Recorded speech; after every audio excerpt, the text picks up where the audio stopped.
Tension on deck. Hey, Ron, how are you? How's everything? How you been up there in Nueva York? Doing good. We're coming into a little heat wave coming up. I don't know how you're going to do in Florida. If we're doing 97 to 100 here, Oof. yeah, next week. So it's going to be a scorcher. It's going to be a scorcher. So you left behind the sunshine, my friend. Yeah, well, that's how it's like that every day down here. Yeah, yeah. So how's everything going? Good, Good. good. Yeah, no, I mean, definitely enjoying the weather. Like you said, you know what it is down here though. You get the rain. All of a sudden, unexpectedly, all of a sudden the clouds turn dark and the rain comes in. It's considered the rainy season, I guess, so that makes sense. And then it wishes by, so it doesn't last long. But you get it like every day. But it's not bad. You can work Yeah, around it. we've had rain the last few days, but it's the heat's finally coming, and so. Yeah. Yeah, I think we have an interesting show today. We're going to talk about the CCRB, the origins of the CCRB, and what it's turned into, and the ramifications of CCRB with people's careers and their lives in general. But just a quick follow-up, a couple of follow-ups from last week.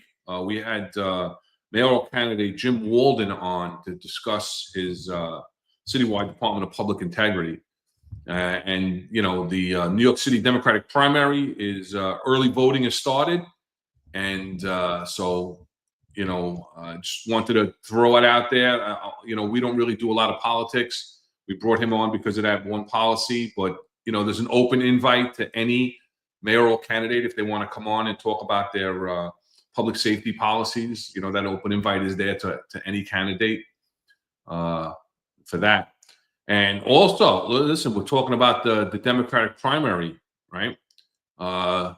You see all that the hubbub with Brad Lander getting Oof. involved over in federal court. What are your thoughts on that?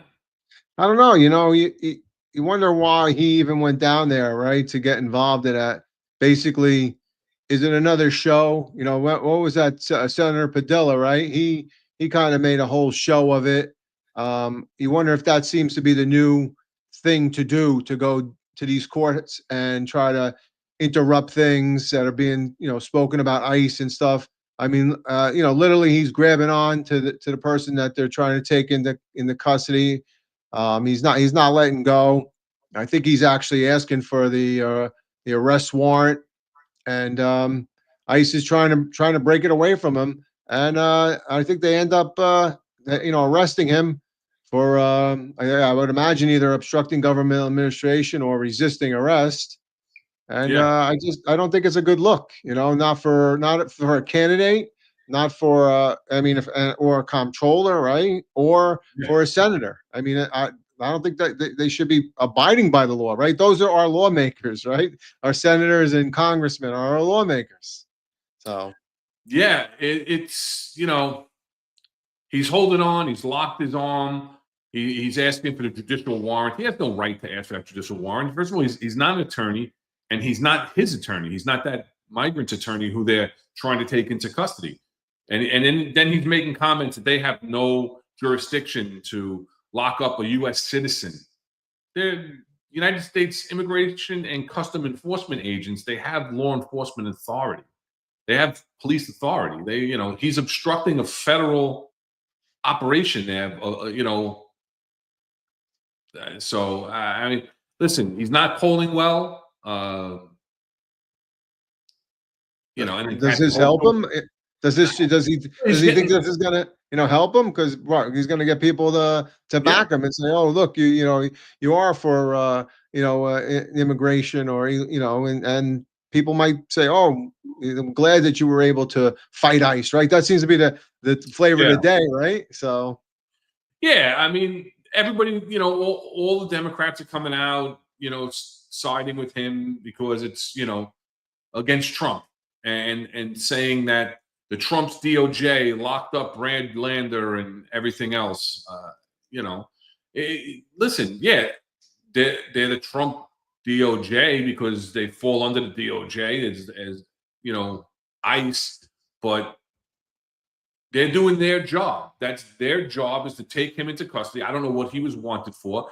If he's done any if he's done any crimes or is wanted for any crimes other than the violation of the immigration laws. But because you don't hear anybody talking about that, but everybody Nah. to his aid and saying how horrible it is, mayoral candidate, sitting city controller. But again, where's the accountability of the person's actions? He put himself in that position. He did not comply with law enforcement. So, it's intentional, and he's getting a lot of camera time. He's getting a lot of face time now. His name is getting out there. So people that may not have known him may know him now. Maybe they may be happy to, rank him a little higher in the ranking, ranked choice voting. And so maybe it is helping. I don't know. Yeah, but you see, I think the irony of the thing is that the judge ends up releasing him. Right. I mean, that's you're literally like, how do you immediately you undermine law enforcement by just releasing him? And like we had spoken before the show, right? You had mentioned that he said, "I'm a free man." So does that mean Right. the charges have been completely dropped and he can just walk out of there? I mean, it's just lunacy how he can do that. And we've seen it before, right? We've seen de Blasio and other people do that, the little sit-ins or whatever, and they get arrested, the little publicity stunts.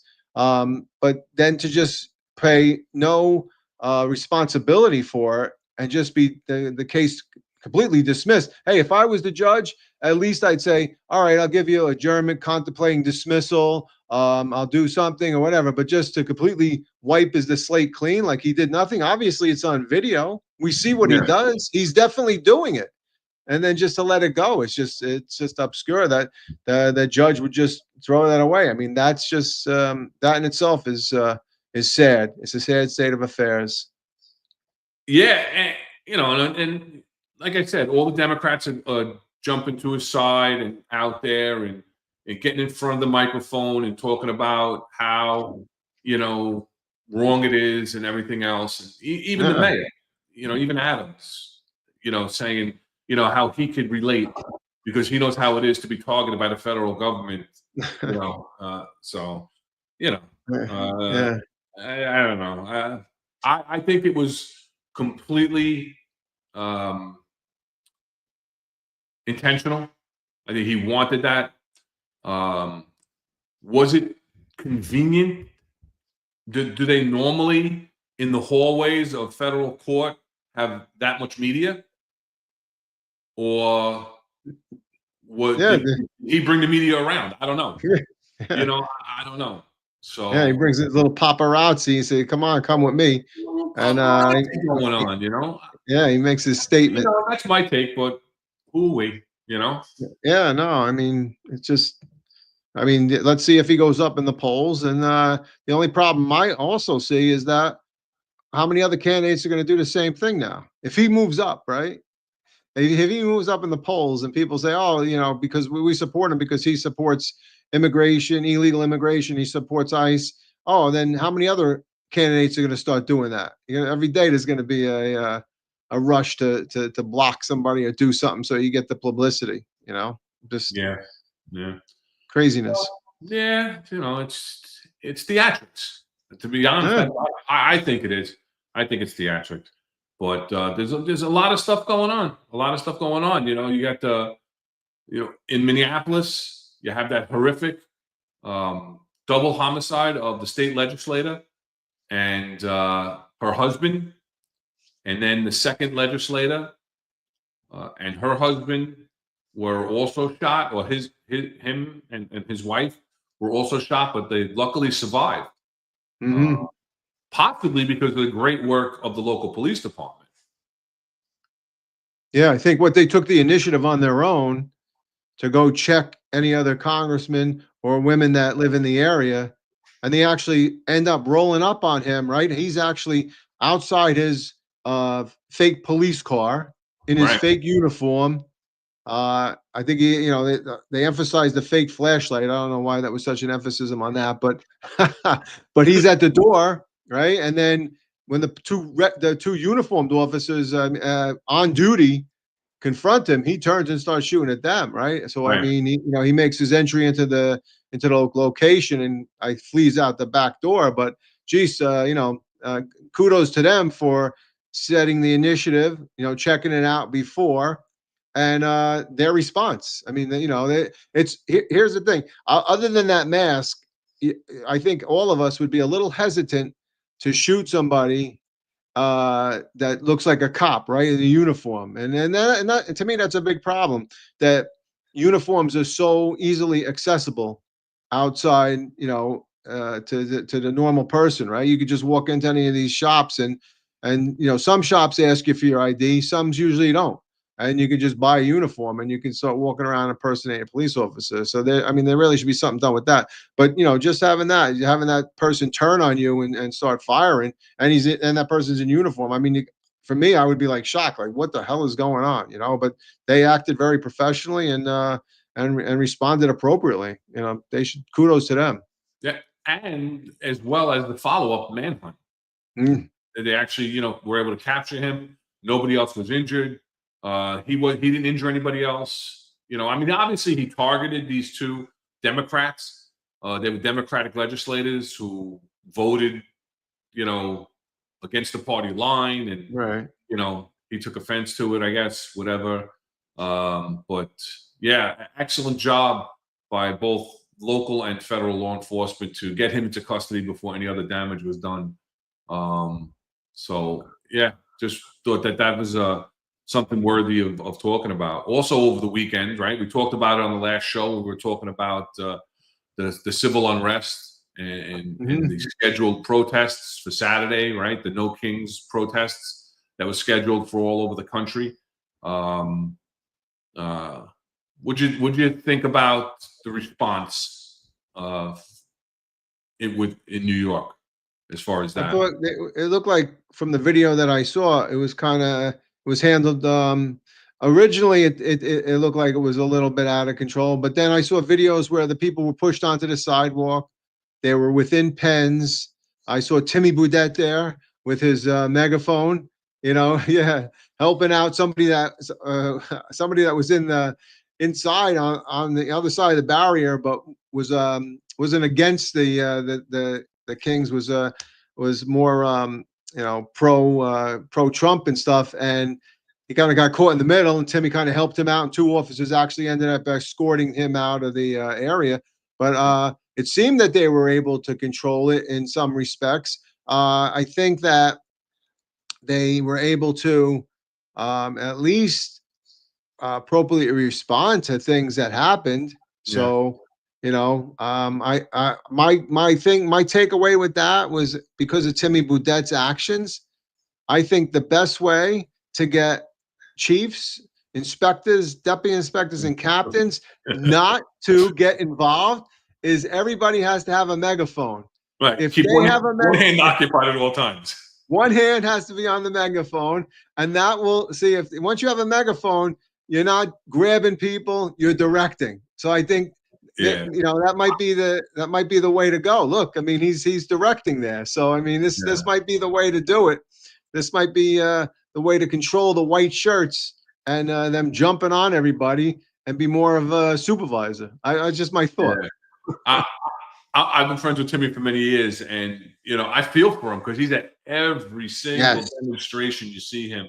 I mean, he's a great soundbite because he's always in the megaphone, But imagine having to do that every single day and not even having a megaphone, in your voice, you wouldn't be able to speak. But he does a good job.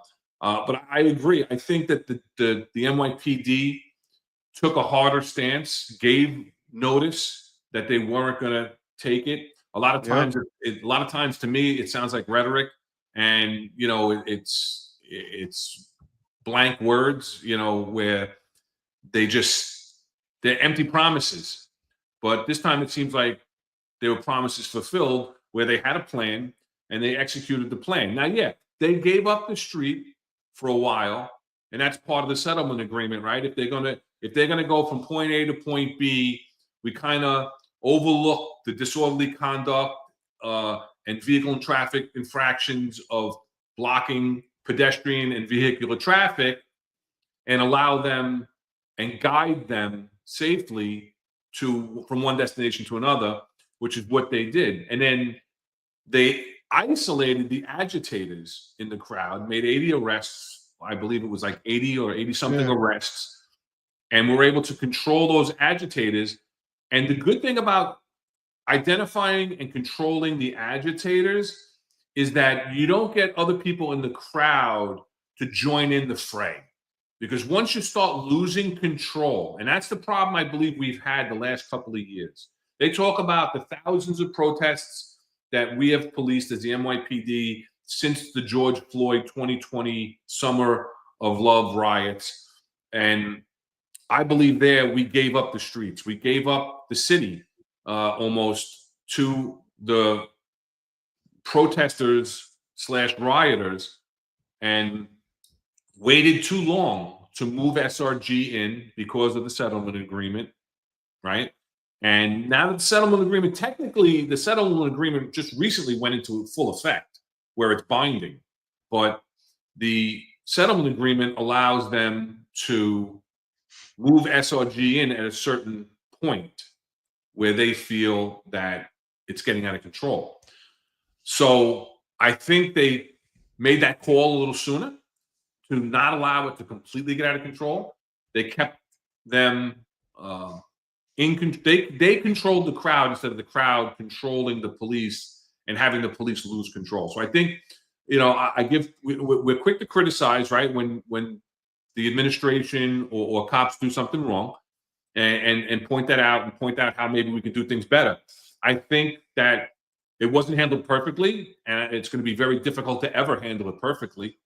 But I think there was a much better response to these protests. And again, we had prior planning, right? And like prior planning prevents poor performance, right? So I think that they had a plan. They executed the plan. I think the plan went off well. I think that using your discretion and not trying to keep that crowd completely on the sidewalks isn't such a bad thing when they are being somewhat orderly. I mean, when you look at it and you see thousands of people marching down the street chanting, you think, oh, it's not orderly. But really, it is controlled. You see the lines of the police along the sides of the crowd. You see them allowed to wear their helmets as they weren't allowed in the past, for the safety of the officers. So I think that they did a good job. There was no major incidents, from what I understand, no major injuries on either side for the police or the protesters. So, and you know what? It didn't get a ton of media coverage because it wasn't so, it's the word I'm trying to think of. Mostly peaceful, but fires in the background. Yeah, exactly. They didn't have a lot to show because it didn't get out of control, and they don't want to highlight the fact that they did a great job. So you get instead of getting the repeat reel, you get the 10, 15, 30-second segment, and then they move on to whatever's next. So I think QC Beast is asking how many were given DATs. Probably the vast majority, but that's another issue. Yeah. That's not the NYPD's fault. That's bail reform and other issues as to why they're arrested for certain offenses and they're given district appearance tickets. So another thing that we talked about, right, with these protests that turn violent, these agitators, how well organized they are. We spoke about that. The pallets of bricks that are conveniently placed around, the walkie-talkies, the use of non-traceable text messaging apps, paid agitators. And we talk about try to follow the money trail, right? We discussed it. John and Eric discussed it earlier that day. How easy would it be to track it? And they had a detective sergeant on, retired, that said, they could do that in one day. They could probably follow the money. If we did proper investigations. Well, I came across we'll put a video up. The FBI and the IRS are doing just that in LA finally. So, hey, maybe they're listening to the finest Unfiltered. Who knows? Hello, Let's take a I'm look. Bill Saley, United States Attorney for the Central District of California. And I'm Akil Davis, the Assistant Director in charge of the FBI's Los Angeles Field Office. And I'm Tyler Hatcher, the Special Agent in charge of IRS Criminal Investigation here in Los Angeles. The right to assemble and protest peacefully is protected by law. Unfortunately, we've seen individuals whose intentions are to cause damage and to assault law enforcement. For example, last week we arrested an individual who was charged with conspiracy to commit and aiding and abetting civil disorders. These violent agitators put peaceful demonstrators at risk. The FBI and our federal partners will continue to investigate individuals and organizations who are knowingly funding and committing acts of violence against law enforcement, as well as the destruction of property. We are currently tracing money to determine who is providing funding for these riots. Funding crime doesn't just affect the criminals, it also disrupts entire communities. Each dollar funneled into illegal operations fuels violence, undermines law and order, and perpetuates fear. Make no mistake, we will identify and disrupt financial networks supporting these criminal activities. Think before you act. The legal consequences for financing or aiding and abetting these crimes are harsh. They include imprisonment and fines. If you have any information regarding individuals and/or organizations providing financial support to commit acts of violence or destruction of property, please dial 1-800-CALL-FBI or visit tips.fbi.gov. You can also upload your images and videos to fbi.gov/LA officer assault. The United States government will continue to safeguard constitutionally protected rights, but we will not tolerate assaults on law enforcement, destruction of property, or any violent acts that puts the community in harm's way.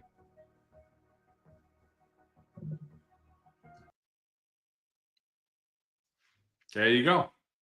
It's exactly what we need to do.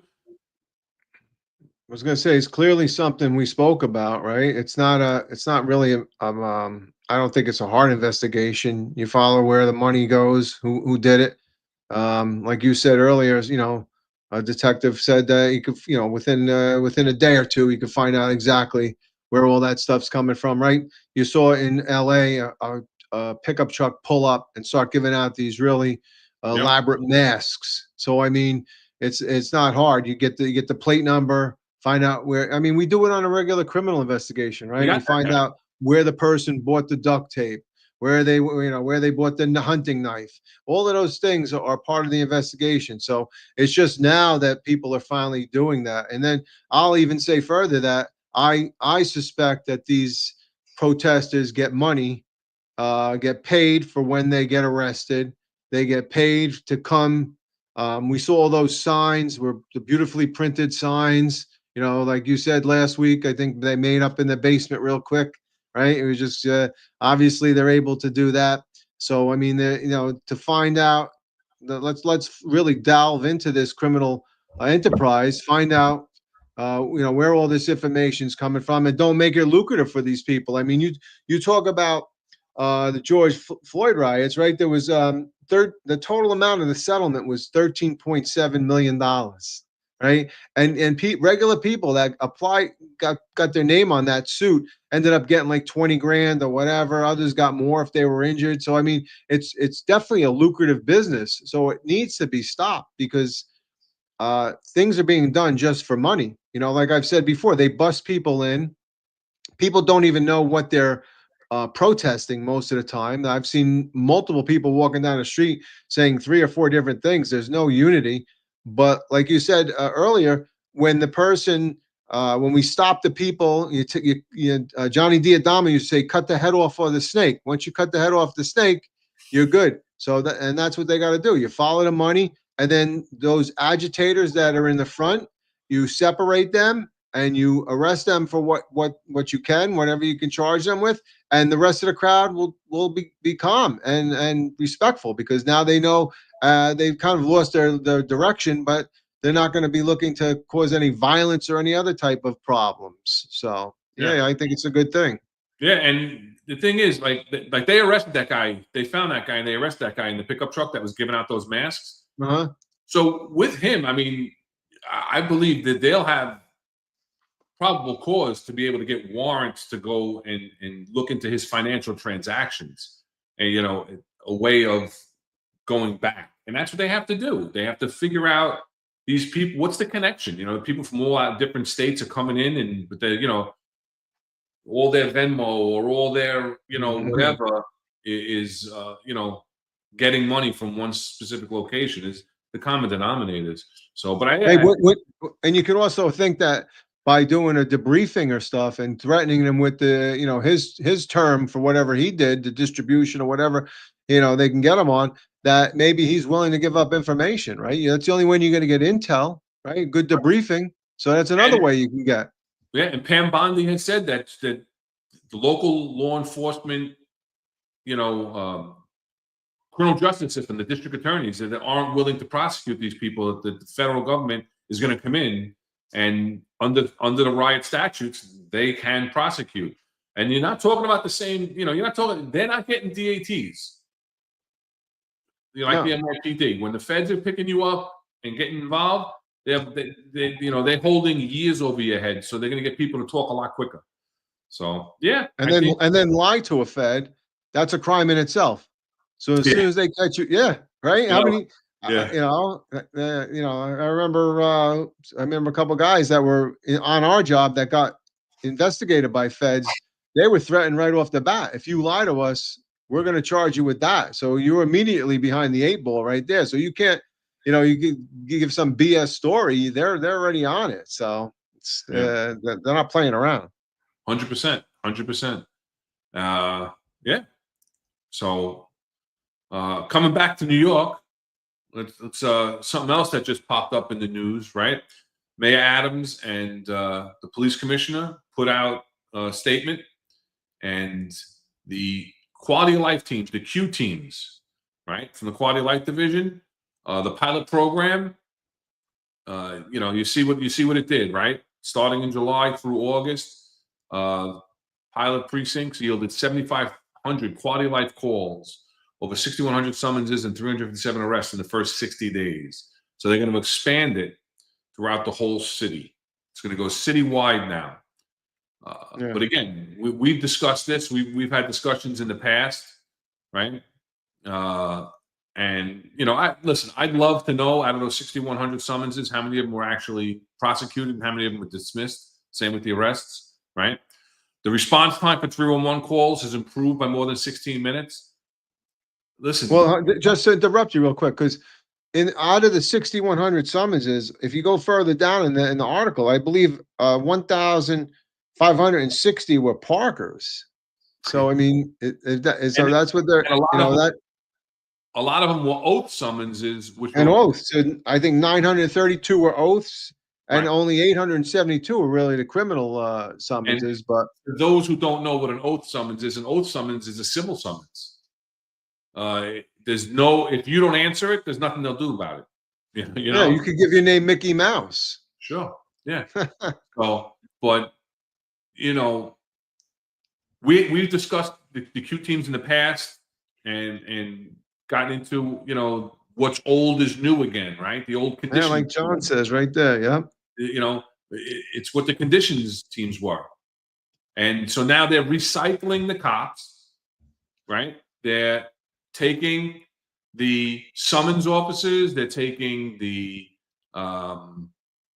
youth officers, highway safety, right? And they're making them the quality of life team. So basically, they're going to go out and they're going to write summonses, which is what they did before, but now they're under the quality of life team and quality of life enforcement, right? And then you have the youth officers. I don't know what they're going to do. I guess answer the 311 calls and whatnot. But it's what's old is new again. And it's going to go citywide now, right? Yeah. Yeah. I think it was in the 13th, the 4-0, the 6075 and the 101, and then one of the PSA 1. Yes, they But won. I mean, yeah, I mean, it wasn't set up for failure. It was set up to win no matter what, right? So how was it measured? Just by how many summonses or how many 311 calls they answered?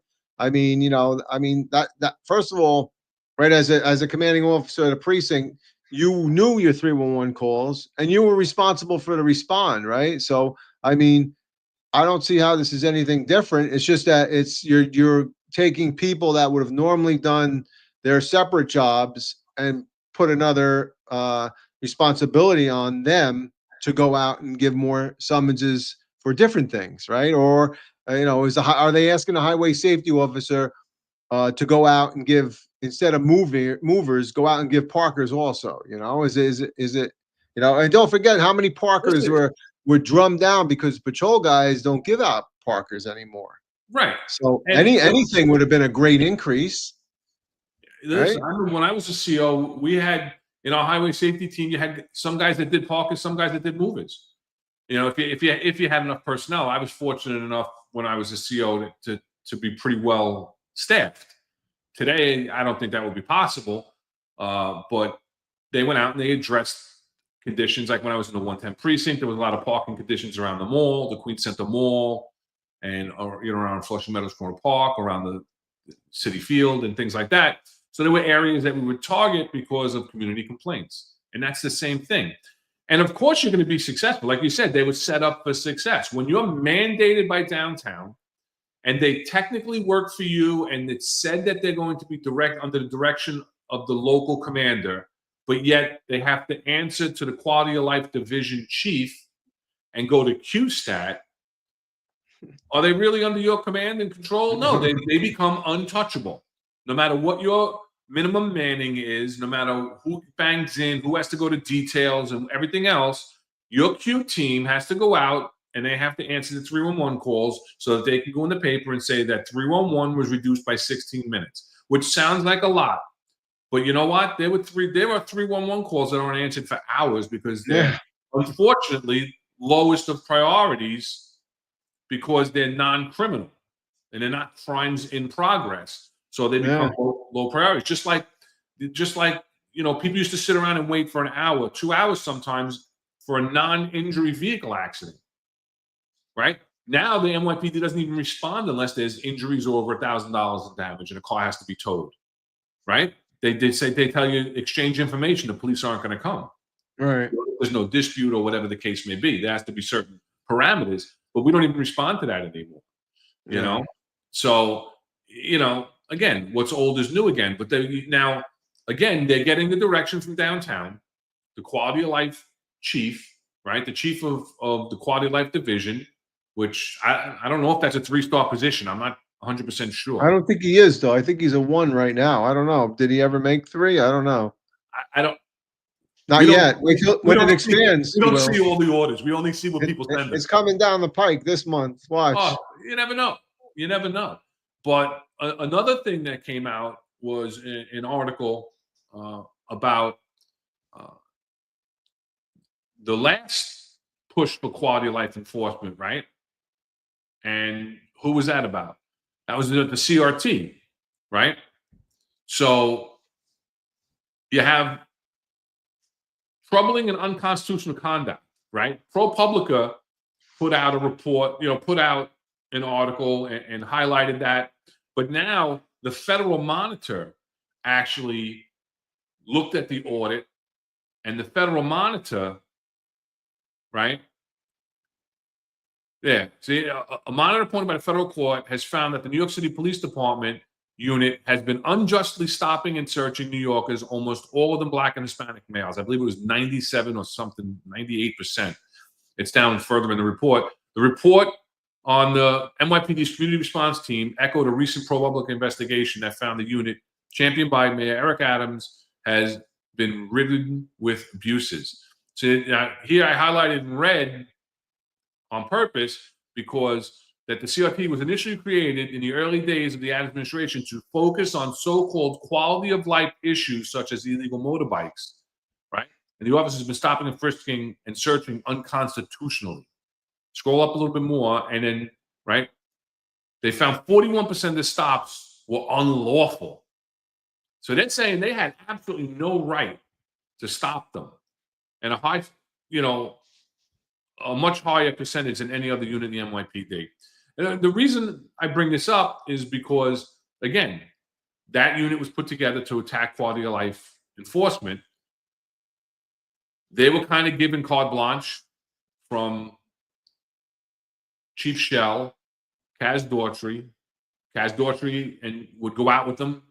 Would be all over social media. He'd be going out with them all over the place, right? There's 97% were Black or Hispanic males. Now, yeah, they were quality of life team, but what you got to look at where were they deployed again, the demographics of where they deployed. So that 97% is very, very high.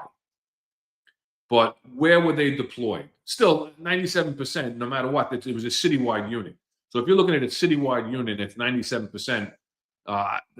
That's obviously a very, very high number, especially when you're saying 41% of them were deemed to be illegal stops by review of the body-worn camera.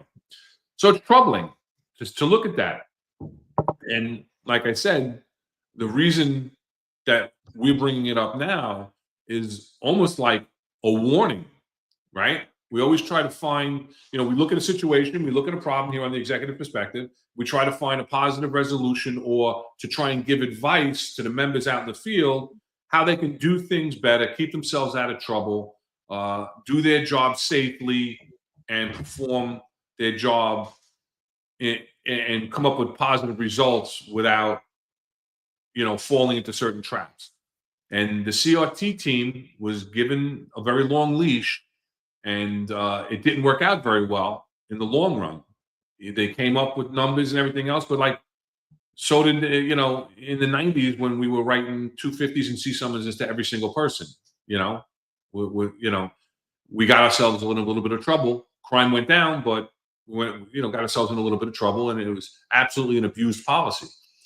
So what we're saying is be careful to these members of the Q teams. It's going to go citywide now. You're going to get direction from downtown. Go out, attack these issues, attack these problems. And there is a way to do it constitutionally. There's a way to do it safely and within department guidelines. And that's what you should be doing. Yeah, I mean, I think Lily's asking what CRT is, and that's the community response team. They basically went around the city and looked for those things like Ron had just mentioned, quality of life things, the bikes, illegal cars, things like that. So they were the khaki pants, right? Those are the guys in the khaki pants. They had special body worn cameras that could be live streamed down to Adams's office so he could see what's going on. So this was a baby that Adams, pushed forward under Kaz Daughtry and John Shell. I think that the expansion, you're right, could lead to a lot more CCRBs, and it could lead to a lot of guys getting in trouble because there's pressure now to get to that certain number, or there's pressure to do so many stops or whatever. It's reminiscent of, like you just said, the UF 250s. It's reminiscent of, hey, I need 20 parkers and 10 movers. Not why I need them, but I need them, right? So I think all of these things are compounding on top. And what's going to happen, in my opinion, is that the officers will be held accountable. The bosses will not, as usually happens, and they're going to be hung out to dry. And like we'll talk in a bit, but the CCRBs, God forbid they get something put on them of racial profiling or bias policing. Yeah, we'll talk about that. And now it stays with them for the rest of their career and thereafter, right? So all of these things, like you just said, they have to be very careful. You have to justify everything you do and document everything you do. Remember, make sure your body-worn camera is activated and make sure you do this job appropriately. Everything was on body-worn camera. I think some of this, the committee actually looked at that and saw that it was on the camera, but it didn't justify the stop. Right. So Yeah, so it was a 41%, right? And the stops were unlawful. So I mean, that in itself tells everybody that you have to be very careful, and you just have to, follow the rules. And like Eric will always say, intrusive policing is not always pretty. It's not that, but there's so many things now that when you do intrusive policing, you're held to your feet are held to the fire, like, and nobody will come to your rescue. I don't think Kaz or anybody else or Shell, anybody else is coming to any of those people's rescue when they're being told, why'd you do so many stops, and why were so many male Hispanics or male blacks? Why was that? And you're gonna have to justify it yourself, because nobody's coming to your aid. And just to jump back, Lily had asked earlier also about quality of life. So that is also loud music and things like that. So yeah, and parking and stuff, noise complaints, and so does a 16-minute increase in response time really make a difference? I can remember noise complaints, right, at a time when I was on the TS, and you'd get it, and every sector's busy, right? But you'd call Sector Adam and say, "Hey guys, I got a noise complaint," and they're like, "Yeah, okay, no problem, dude." And you're like, "All right," and that person would. They never go. It's No, like, you hand it off to the next tour. yeah, and eventually the noise stopped, right? Because the The person noise who was stopped, doing it the went to midnights, bed. the midnights would finally respond to a day-tour noise complaint. you know? Yeah. Yeah. So I mean, I don't know if a 16-minute increase in response team is really that good, but yeah, like Samara Cohen says, 90Z. By the time you got there on the next platoon, like you just said, on the midnight, that everybody was asleep already, right? The noise was gone. So, but yeah, 90Z, I think 90Z is the NYPD code for gone on arrival, for those who that's aren't. it. Yeah, yeah. So yeah, I think you're absolutely right. These ladies and gentlemen are doing this Q team work. They really they have to protect themselves, because nobody else is going to protect you. So Yeah, and we'll talk about that in a little bit too, in a little while, on what we think the job needs to do in response to CCRBs, right? So let's move into that. okay, Let's bring up. Listen, the Civilian Complaint Review Board. So when you hear it say CCRB, that's a New York City Civilian Complaint Review Board. It's a board. We'll get into the appointments, who's on the board. But let's Rob, bring us through a little bit of the history and the origins. yeah. So I didn't even know this, truthfully. Coming on the job in 1987, I really didn't know the history, but the Civilian Complaint Review Board, it was taken in 1950, the beginning steps, right? And it was basically a permanent coordination committee on police and minority groups. Now, back in the 50s, that was police misconduct in their relations with the Puerto Ricans and the Black New Yorkers, and eventually, the CCRB board is put together. I have it down in 1965. Mayor John Lindsay, based from a federal judge, Lawrence E. Wells, that CCRB should have civilian reps, because originally it was just police reps. The police policing the police, and we know how that usually goes, because there's always somebody that has some sort of dispute about it and says it's not fair, and the blue wall is silence, and it's not going to be done appropriately. So that happens in 1965. Investigate operations, suggest improvements, and then however, it was argued that the Civilian Complaint Review should be have civilian representation in order to instill public confidence that the investigation of civilian complaints would be handled impartially. So fast forward to Thompson Square, right? That's one of the notoriety of riots, I guess, that happened. I think that was in 1987. And a lot of the police officers covered their shield numbers, covered their names, and went in with their old wooden batons and mustered the crowd a little bit. So that took a hit to the police department, I think, and the fact that there wasn't really good oversight and things like that. So I think things started to change after that. But I mean, I didn't know that CCRB had that far back of a history when I looked at it. But when you came on the job, you were taught it was FATO, right? FATO meant force, abuse of authority, discourteous, and ethnic slurs. Offensive Now, language. and what was it? Offensive language. The O. Offensive language. Right. And now you see that they're expanding a little bit, right? So there's things that I feel very uncomfortable with that they're expanding, and some even the terminologies, So yeah, I don't know. I think And now it's FATO-U for untruthful statements. yeah, they added. And how long are they going to keep adding letters to it? So No, it's yeah.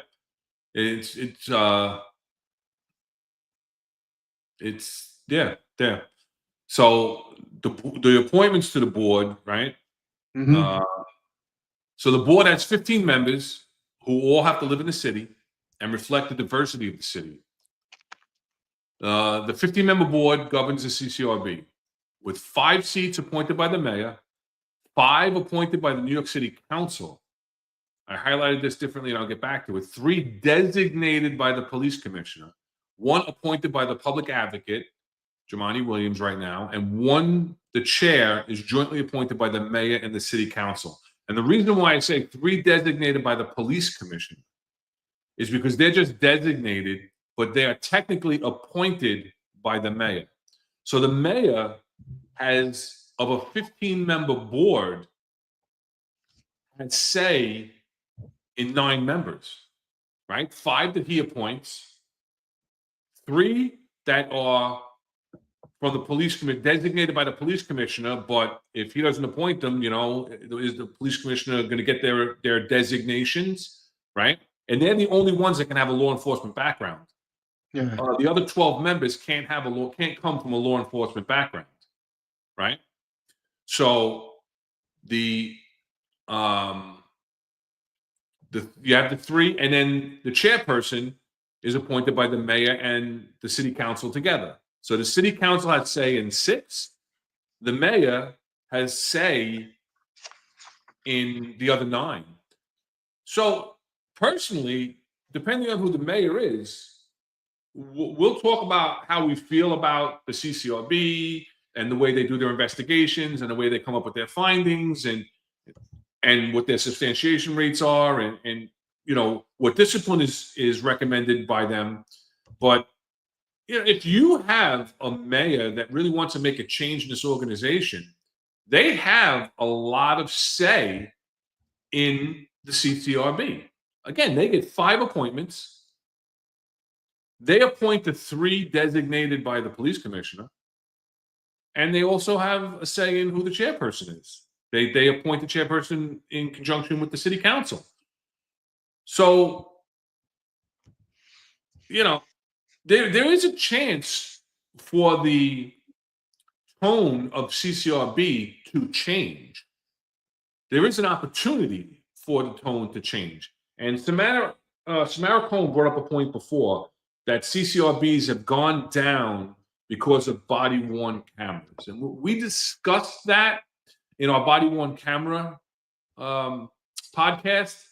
And there's some truth to that. After body-worn cameras first came out, there was a decline, but that decline could also be that the body-worn cameras kind of coincided with the lockdown from the COVID. And then there's been an increase. So it's no longer true that there's a decrease because there's been an increase in CCRBs since 2021. So, we thought, and I personally thought, that it was going to decrease a lot of the CCRBs because you would get a lot of the BS complaints would be unfounded right away because they would be disproven by the body-worn cameras. But unfortunately, as we talked about, the body-worn cameras have been kind of almost weaponized to get CCRBs where they could be self-generated by the Civilian Complaint Review Board, by body-worn camera footage that they see or that's put out there in the public. So I know they came out in the 17th and 19th somehow, but they weren't fully engaged until the end of 2019, beginning of 2020. And that's beginning of 2020 in March is when the lockdown was. So yeah, originally when they first came out, I said there was a decrease in CCRBs. And then after the lockdown was over and COVID was past us, the CCRBs did increase, showed an increase to pre-COVID, body-worn camera timing. So, what do you think about those appointments and how the appointments are set up? Well, I looked at recently there was you could go on live while they're doing a CCRB board meeting. And right now, in fact, they don't even have a chair, Correct. right? He has to be appointed, right? Like you said, by the mayor. And then you said the city council, but he's an acting chair right now, or interim chair. Right. So, and they're also 4 members short, right? So why isn't the board filled completely to where it is? And why isn't there an actual person that's actually running the board, not an intern? Is it that the mayor doesn't take it responsibly? Is it that they're not putting somebody in there that they trust? I mean, if there's such an emphasis on this CCRB and making sure that everything's done appropriately, then fulfill the board the way it's supposed to be. And those positions, especially watching that, I watched the 2 police officers or prior law enforcement, and one of them spoke up and made mention of things, and the other one didn't say a word during the whole meeting. Now, were they paying attention? They got to voice their opinion a little bit more. I think that's just not being on that board and just thinking that they could just skate through. I think you need to make more publicity, more information for the police officers, and the fact that some of these things are just rubber stamped, right? They're part of that final board that makes the decision on what the discipline's going to be. And I would hope that those boards, when they make their recommendations, are really reading into it. And again, they're also changing some of the information that's actually inside the reports, right? On the summary of the reports. So I don't think, and the board also complains about money, that they're not funded appropriately, and they get sometimes they get resistance. But I just think that this I think it needs a bit of an overhaul, because I think there should be more emphasis on things that more police involvement, more notoriety, that the officers can trust the board. I don't think these are appointments with people that have no law enforcement experience are making decisions that could basically affect the rest of your career. So that's what I think of the board. And one of the openings is a police commissioner's selection. Right. So why not? Why isn't the police commissioner make another selection to get another, police experienced person in there to have eyeballs on these cases? And John made a comment, not accurate. There were more CCRBs and more substantiations after body-worn cameras were instituted. And that was a lie that was sold to everyone. And I'm not sure how everybody believed that. And I basically said that. I said, I believed that they were going to be decreased, but that isn't the case. I said there was a slight decrease after body-worn cameras were instituted, but we don't know that it was because of body-worn camera, because body-worn camera were fully rolled out when there was the lockdown. So you had less CCRBs because people weren't allowed to be out in the street. There was a lot less police interactions. And then once COVID was over, you see, like I said, and like John is saying, an actual increase in CCRBs since before body-worn cameras were out there. So, But it was the increase during the riots, because I can tell you that every Well- time, everybody that here's the problem. When everybody's arrested, they make a CCRB. I've taken Right. action, and the person didn't like the way the police action report was written. I was involved in the accident. No, I'm serious. I was Yeah. involved in the accident, and once the report was finished, the civilian got a copy of it and didn't like that the way the story was written. So he made a CCRB against me. So now I had to go down to CCRB and explain. He eventually, once he actually contacted me and said, I don't like that my statement wasn't put in, blah, blah, blah. So I said, all right, no problem. I had the lieutenant who made the report for me. I said, call him up and make an amendment to the MV 104, right? The motor vehicle 104 form. And he did. And then he dropped the CCRB. So how many times is CCRB used just to get, get the officer on notice? How many times is a CCRB used to be part of the lawsuit? I guarantee you that during the riots, people were told, make a CCRB also. Oh, So absolutely. you can see an increase that way too. That when there's riots and disorder and police take action, there's automatically an increase in the CCRBs. I agree with you. I agree with you, but I also agree with John that, like I said, the body-worn cameras that were sold, one of the selling points to the unions and to the Yeah. rank and file, and I bought into it a little bit, right? That it's going to decrease CCRBs because people aren't going to be able to make frivolous complaints.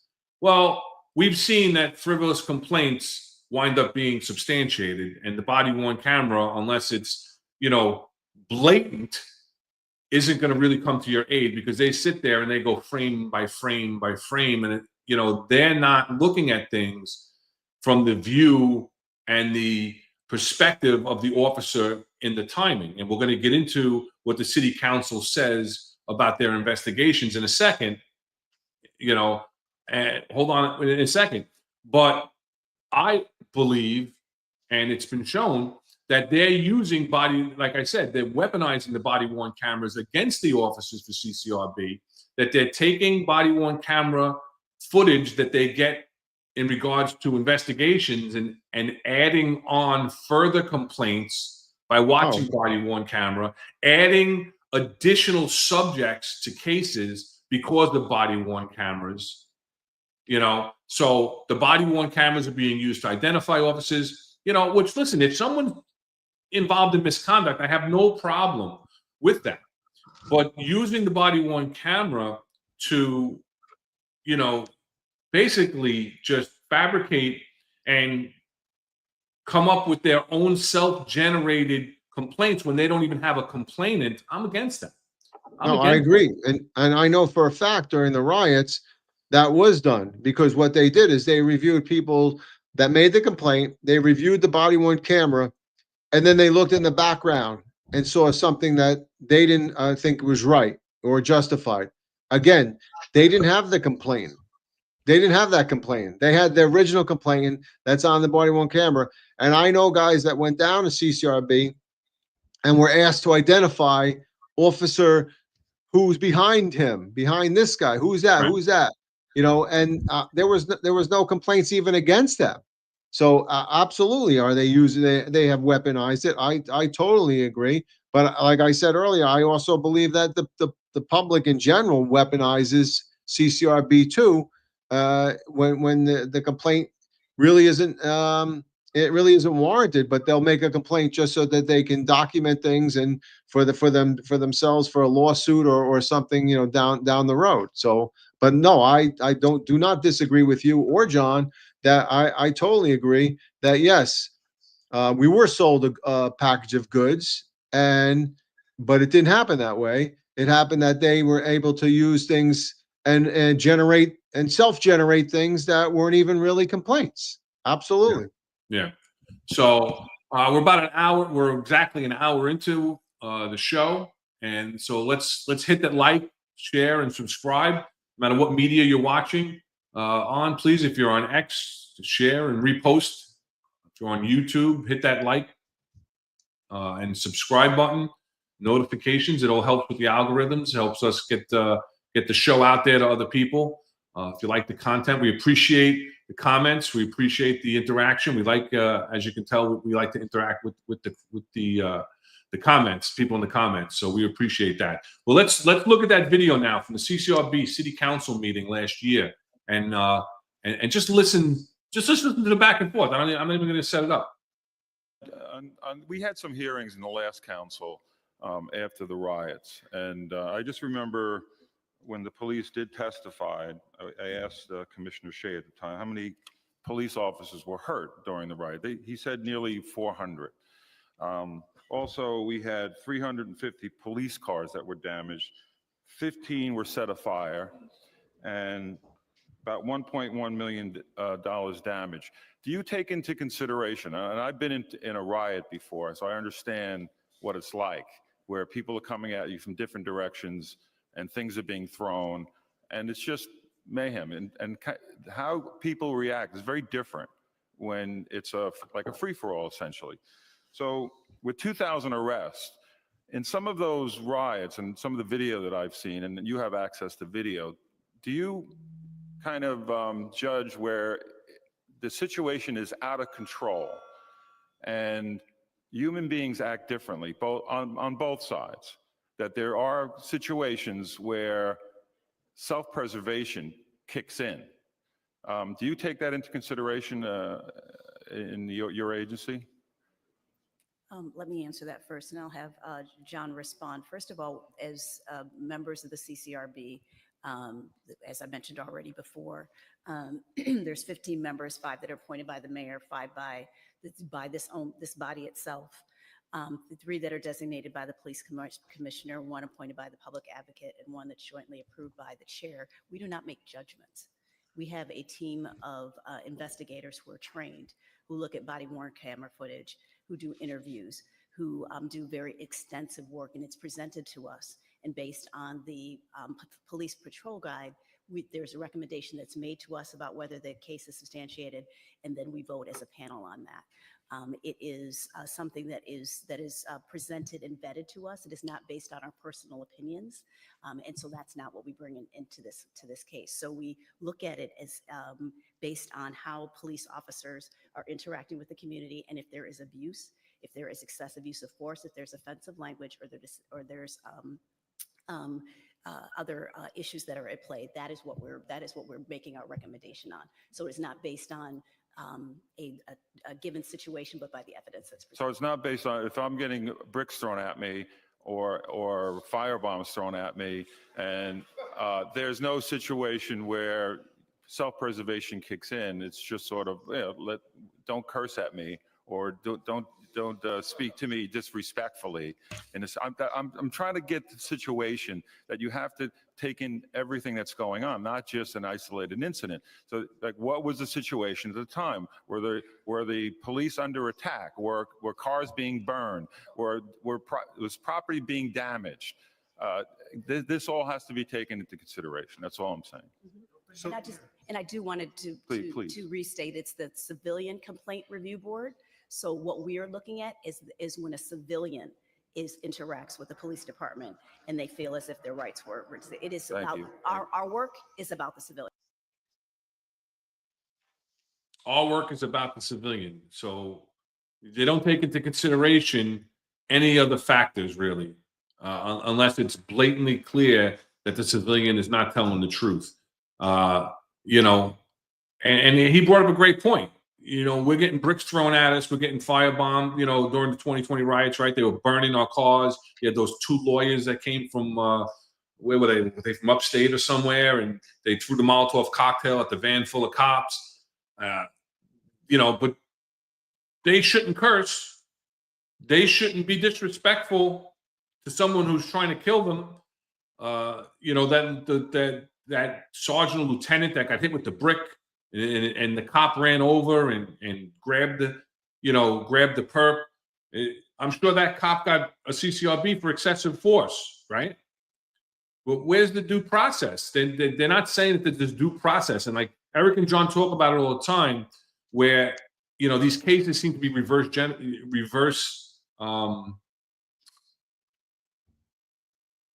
engineered, reverse engineered, where they're looking for ways to find you guilty. They're not looking at ways to find out if you acted within the scope of your employment properly. They give you no leeway, no leniency whatsoever due to the totality of the circumstances, right? When it comes specifically to the use of force, right? There's a Supreme Court case, Graham versus Connor.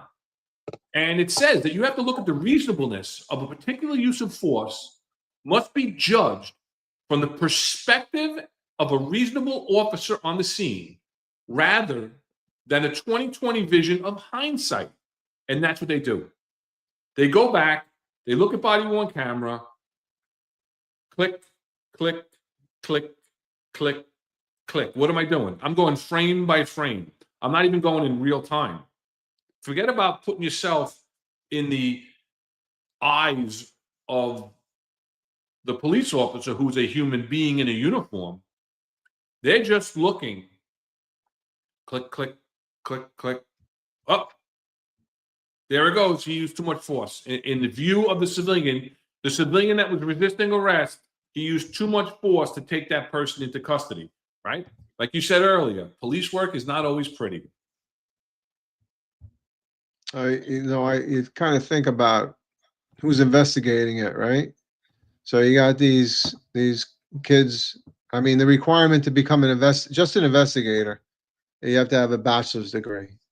So you're already talking about somebody to attain a 4-year degree. And then I think the pay is about $47,000. So what do we talk about? The poverty level was like 20,000 or something like that. So it's a little bit above, and especially living in New York City. I mean, that's a hard thing because there is a requirement that they also live within the 5 boroughs, right? So if they have prior 2-year service within the city, there's a possibility that they could live within the outside counties. We talk about Orange County, Rockland, Nassau, Suffolk, Putnam, but most of them probably live in the city. So, and they're understaffed, right? So they're also understaffed. The board's not staffed properly; they're understaffed. So, what kind of investigation are we really getting, right? And then you talk about, at the city council where they'll say, we don't look at everything. We just look at how the civilian feels and how they felt they were treated. Well, is that because you don't have enough time to do the full investigation? Is that because you're not looking at it from the eyes of the police officer, which you should also? When you do a proper investigation, you have to look at it at both sides. I was in inspections for a while, all right? And when I brought somebody in for a GO15 or whatever, I looked at both sides. I looked at what the complainant said, and then I looked at the way how the police officer act. And more importantly, what I always did is I tried to say, how would I have reacted? Would I have reacted the same way? And then that's how it led to the investigation, and that's how it led to the closing, right? I wouldn't unjustly tell a police officer, well, you should have felt what that victim felt. No, I know how you felt. I know what you were in your shoes, and that's also I feel a problem with the board is you have two. And they're missing a board member, right? They have 2 members appointed by the police commissioner with the approval of the CCRB and everybody else. So are they really advocates for the police officers? I mean, I saw what was his name, Frank Dwyer, and he did mention at the meeting, like he stood up for some of the stuff about the closing and the criminal history of the person making the complaint. So he spoke about that, but again, where's the advocates for the police officers, and who's really teaching these investigators? Because I can tell you a story when ESU used to do warrants, Emergency Service Unit used to do warrants. Jerry Flood was a part of the A team. A very, very competent, very great individual. Had a really strong team, and they would get a lot of CCRBs because they would make entry, right? So and when you make entry on a warrant, you're throwing people to the floor. You're telling people to get down. That's the way a warrant goes, okay? And they were starting to get substantiated CCRBs. So Jerry went down there and sat with all the investigators, these young kids, and explained to them the dynamics of going in and doing an entry, how dangerous it is, that at 6 in the morning, we're entering into somebody's house that doesn't even know that we're coming in. Right. Extremely dangerous for both the police officer and the individuals inside the apartment. So if you don't take control, you risk the possibility of death or serious injury to either one of those parties. But when Jerry sat down with everybody, they understood. And then when they would get the complaints, the officers would get exonerated rather than unsubstantiated or substantiated or whatever. They would get exonerated. So I think a big problem is the lack of education that's given to the investigators, the lack of information that they need to know. And if they're being told, just think about what that individual who's making the complaint felt and not everybody else, then there's a huge disparity between what's really being done and what's being done right. And especially the fact now that they go further, right? So they can send their findings to the advocate and charges it preferred, right? So I mean, at least the final determination is still up to the police commissioner, but you end up ended up in a trial room, right? For something that really you shouldn't have even gone to. So I mean, there are problems with it. Yeah. I think yeah. Finest Logic has a question for you there. Yeah, Inspector Leyson, why doesn't any public person or politician want to say that the CCRB is being used by any person with an axe to grind to hammer the NYPD for personal reasons or hurt feelings? And I think Bob Holden right there was trying to say that. Unfortunately, he's termed out now, but I do think that he was saying that why aren't we giving the police the benefit of the doubt? But yeah, it is true. It's people with an axe to grind. There's organizations like, Cop Watch, which, listen, I have no problem with oversight. I have no problem with people watching us. They have the right to video cameras and videotape you and whatever the case may be. But when you have people that are just advocating to make CCRBs, just for the sake of making the CCRB, right? The business cards that the officers have to hold, right? Actually, we all have to hold it, right? Even we had to hold them, so technically, right? We had to have our own business cards to hand out when we had an interaction with the public. What's on the back of that? What's on the back of that card? Do you remember? I don't remember now. How to make a civilian complaint. You're giving them your name and information and telling them how to make a civilian complaint right on your business card for every interaction. I didn't have those cards. I didn't carry them, so. Well, you didn't carry them, but you had them somewhere. I had none. I never had those. Maybe they sent them to me. They send them to you, yeah. They automatically send them to you because it's mandated. I went right in the drawer. Yeah, right. Yeah, exactly. I agree with you, but that's an automatic CCRB substantiated for abuse of authority if you fail to offer your business card. They can say, "Go F yourself. I don't want it. No, whatever." But you have an interaction. You have to, hand out that card. So it's difficult to navigate, like you said. It's you're not getting due process. Here's another Inspector Leyson, Chief LuKach. How would you each change the CCRB, or what would you each replace it with to improve the process? I think we're kind of saying it, in giving our perspective of how they are acting. What would we do? Listen, again, I say if you have a mayor that's looking to make a positive change, they have a lot of influence on the CCRB and who the chairperson is, who the members of the board are. Because don't forget, when the investigators that you described that are hired do their investigation and they send their findings to the board, the whole board of 15 people, which is actually 11 right now, they don't review these cases. It's a panel comprised of 3 board members, right? One has to be a mayoral designee, one has to be a city council designee, and one's a police commissioner designee. So now on every board that they're looking at right now, it's just the 2 people from the police commissioner's designations, right? And then they conduct the review, and 2 of the 3 people have to agree on whether it's substantiated or unsubstantiated, I wonder who those two are. right? So, we go back and look. It's who's the guy you said before? Was it the Frank Dwyer and Frank Dwyer and Joe Fox are the Joe two Fox. current, are the two current designated people from the police commissioner.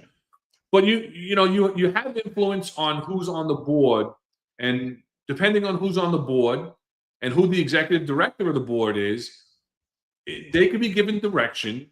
And again, I'm not saying that you should not have an oversight committee. I'm not saying that the CCRB or some version of it is not necessary.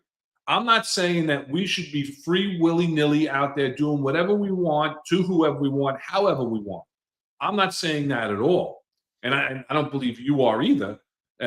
But the cops have to be given a fair shake. But also, as we're going to get into in a little while, there's legislation that is, in committee. We'll talk about that in a little bit. You don't have to put it up. And, that is a start.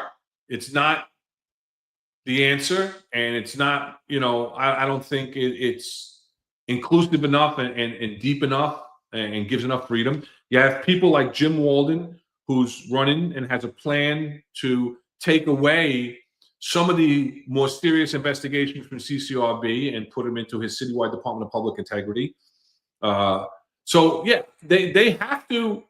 There has to be an oversight committee. Somebody has to investigate these cases, but it should be that the officers involved get fair and due process, and it's not reverse engineered, and it's not just how the civilian feels, because who feels good about getting arrested? Who feels good about force being used against them when they lose the fight, right? Because they want to fight the police, and when they lose the fight, they're not going to feel good about it. So how do they get even with us, right? The one thing I would change, and Jim Walden touched on it. I would make the civilians that make the complaint sign an affidavit attesting to the fact that this, in fact, is a complaint, and there would be repercussions if they are lying. If they're proven wrong, then there's going to be repercussions. This would stop those frivolous complaints, the complaints that are totally unnecessary. And the other thing I would do, I just recently noticed, I would also bring back, what was it? Exonerated. They took exonerated out of the findings. Yeah, I'm gonna. How is that fair? Yeah. Yeah, I mean, that's not right. If I'm exonerated because I did everything that I was right, that's good. I don't care if that's on my record when I leave this job, because it stays with me for the rest of my life and even like John McCarry says, even after death, it still stays with me. If somebody looks up after I'm dead, what did LuKach do on the job and what was his CCRB history? It doesn't go away, right? So I think why was it necessary to get rid of exonerated, which sounds a hell of a lot better than that the new terminology. But I mean that, like, just to answer logistic finance, that's what I would do. I would want them to give the same accountability they give to the police officers, the same accountability to the civilian who makes a frivolous complaint, who makes a false allegation against me. You should be held to the same standard that I am. If I lie in a GO 15, which is General Order 15, right, where you have to give your testimony to the police department, I would, you could be fired for that, right? That's one of the things in the matrix that you could be fired for, false and misleading statements. But a civilian could just make 10 frivolous complaints against a police officer, and there's no repercussions. So that's one of the few things I would definitely push for. Jack, bring up number 8 from the Dropbox. I misnumbered them on the rundown. If you could. I mean, we have to. Here's the dispositions that you're talking about, and I have them highlighted. Right. This is the dispositions that are found by the CCRB. Right. Substantiated. Right. So basically, they found that it occurred, and based on the preponderance of the evidence, the allegations closed substantiated. right? But if there's not enough evidence to determine whether or not the alleged misconduct occurred, the allegation is closed as unable to determine. It used to be unsubstantiated, right? So they don't say unsubstantiated anymore, because unsubstantiated has a positive connotation that they were unable to substantiate the allegation, right? But now, right? Let's bring it back up, right? It's unable to determine. So to me, when I read unable to determine, that means that they basically think it happened, but they really weren't able to determine that it happened, right? And then the preponderance of the evidence, right, suggests, this is what you're talking about, that the event or alleged act did not even occur. The allegation is closed as unfounded. Now, why, if it's unfounded, you're 100% correct. If it's unfounded and they find out that, listen, what you're saying never happened. Now, again, there's a difference between someone's perception of excessive force and saying that he punched me in the face 3 times and the body-worn camera shows that I never punched you once. That's a lie.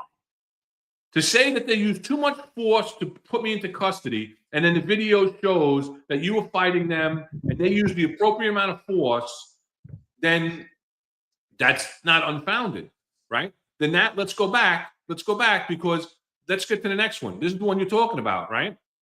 If the event did occur, but was not improper by the preponderance of the evidence, the allegation is closed as within NYPD guidelines. Yeah, what does that mean? It means you did your job. It used to be, like you said, exonerated. But exonerated sounds like, oh, they were completely cleared. It sounds too positive for the police officer. Yeah. Because it said, we looked at this and they did their job. They did their job. They did nothing wrong. They were exonerated. Right? But because within NYPD guidelines could mean that I used force, right, which they don't like you to use, but it was within the department's guidelines. So basically, I should be exonerated. I'm exonerated from that allegation. That allegation is saying I did something, and I'm exonerated. I mean, I just think it's a way for them to show that, oh, police officers will never be right. Because we're just going to say they're within guidelines, and we're unable to determine. I mean, so unable to determine mean we're not really sure, but we can't prove or disprove. So yeah, come on. I mean, it's just what unfounded was, but unfounded doesn't have a negative connotation. No, that's what I'm saying. Right. What's the verbiage? Bring it up.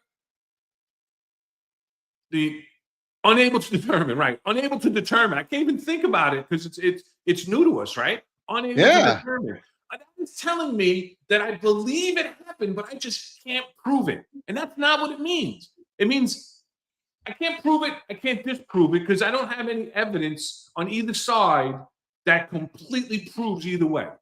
Right. But saying unable to determine, the connotation to a lay person reading that is that I believe it happened, but I can't determine that it didn't happen. And the same thing within department guidelines is not saying that I was exonerated and proven to be right. I could have an allegation of unlawful arrest, right? Abuse of authority that I threatened to arrest you. Well, I look at body worn camera and you tell them, if you do this, you're going to be arrested. That's not a threat of arrest. That's a warning. You're going to be arrested.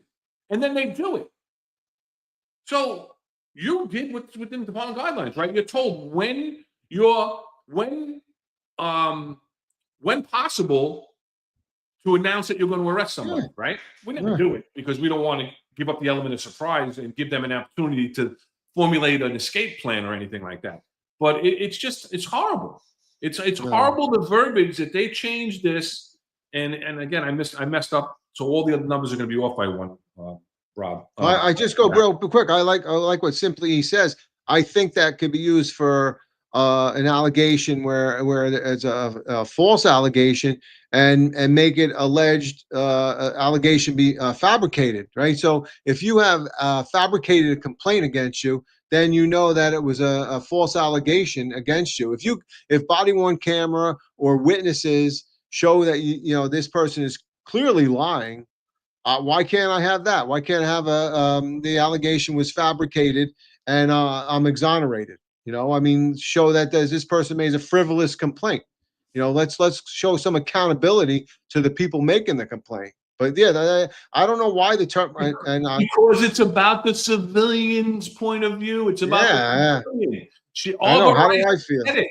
The former director of the CCRB said it. The executive director, she stepped down in August of last year, but listen, and again, now once it's unfounded, can we sue them for libel?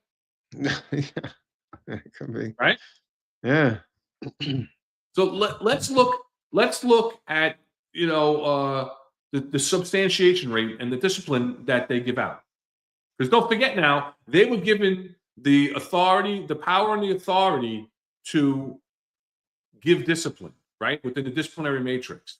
And if they prefer charges, those are the substantiation rates by month from last January through May of this year. Okay? 44% was substantiated of the cases. Now scroll up and you'll see the discipline that they give out.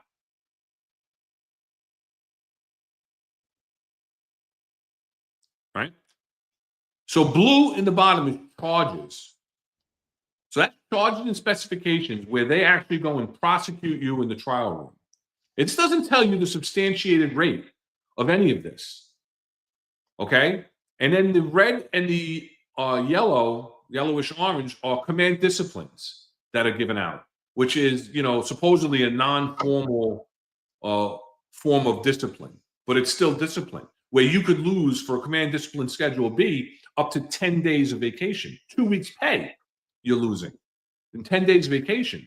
And in the Schedule A command discipline, the red, you can lose up to 5 days penalty. And then not only do they just give you the CCRB, does not just send you these command disciplines, they tell you how many days you're taking, and you can't fight it anymore. You used to be able, as a commanding officer, that was just a recommendation. Then they changed the patrol guide where it's no longer a recommendation. When an investigative body sends a command discipline to you, you no longer have the discretion without doing, jumping through hoops of fire and going back to the commanding officer, who's usually a chief of that bureau, to argue your point why that penalty is unfair to the officer. So basically, whatever they send down is the penalty you're getting. Now, with a command discipline, just so those who don't know, it's in-house discipline, but the officer doesn't have to accept it. The officer could sign off on the command discipline that I don't want the command discipline, I want a trial, and then take it to the trial room. And if they lose, they're in jeopardy of getting a much more severe penalty. Yeah, I mean, there's a couple things, right? You can accept the penalty and decline, the CD, or you can, you could fight certain things in variables of it. But yeah, I had a big fight with somebody that sent me down the BCD when I was told that I had to take a certain amount of days, and that's totally unjust in my opinion, because they don't know the officer, right? They're just basing it on what they found and the investigation. They don't look at the history of the officer. They don't look at anything that the officer did in that particular unit. So to drum down when an outside entity like IAB or somebody, CCRB, they send it down, and you're required to take that appropriate amount of time, like it's ridiculous. And yeah, I used to fight with the advocate's office and say I'm not taking 10 days, but you really did. It was a terrible fight. I mean, they nobody wanted to bend, and it was hard. But yeah, it became, I get the bigger chiefs involved and stuff, and sometimes they wouldn't want to push the fight either. So, right. But yeah. I mean, I just want Anthony DiMaggio, right? He says they'll never impose a penalty for making malicious, fabricated complaints because they don't want to be seen as attempting to discourage people from complaining. And I absolutely, totally agree. They don't want to, but the unions, the rank and file should fight for that because it's not fair. And there has to be some fairness to this whole procedure, this whole, CCRB thing. And right now it's not, it's one-sided. You saw that in the city council, right? You saw that from that. And, it's not fair. I just look to try to even the scale, the scale of justice, and bring it back into line a little bit, because right now it's completely weighted towards CCRB with a excessive amount of authority, and really for them it's an abusive amount of authority, right? They really abuse their authority, and you don't stand a chance as No. a police officer. No, no, and like you said, just because you're substantiated, and again, this goes into somewhat of legislation, somewhat of what Jim Walden said, and I brought it up last week. You're substantiated by the Civilian Complaint Review Board, right? That panel comes together. They say, our investigator did the investigation. We find that you are substantiated, that you did this misconduct, and you are going to get charges. Or we give you a command discipline, and I say, I'm not taking the command discipline because I know I didn't do anything wrong. I signed that I'm not taking this. And then now I have to get charges and I have to go to the trial room. I win, right? I'm found not guilty in the trial room. Where does my CCRB stand? Substantiated. Substantiated forever. It doesn't change. Even though I got my due process, I went in front of the trial room and I was found not guilty. Once, I was given due process and they looked at all the evidence, in a different light, in a different setting, it doesn't matter. So, and like you said also, the CCRB is expanding, right? So in 2021, they took away a investigation that the police department, Internal Affairs Bureau used to do, right? It's racial profiling, bias-based policing. And now the CCRB has jurisdiction to investigate those cases. So let's bring up the stats for bias-based CCRBs. And you're going to see that in 2024, this is year to date. This isn't the total, right? Scroll to the next box. These are substantiated cases, right? Year to date, right? Down a little bit more, right? There's 21 allegations, right? The majority of them are based on race, as it was last year. Last year there were 32, so it's down 34% year to date. But still, you have 18 this year for race, 2 for disability, and 1 for color. And this is something that you look at, and we're going to bring up John McCarry wrote an X article on this specifically, and he has a lot of expertise in this because he was a member of the NYPD's Internal Affairs Bureau CCRB liaison unit when they was beginning to put this together. Well, how'd you get that? All right. So this is the article that he wrote. Right? In 2021, the council passed Local Law 2212, which grants the Civilian Complaint Review Board the authority to investigate allegations of racial profiling based on policing. Bias-based policing, right? So keep going down. Right? So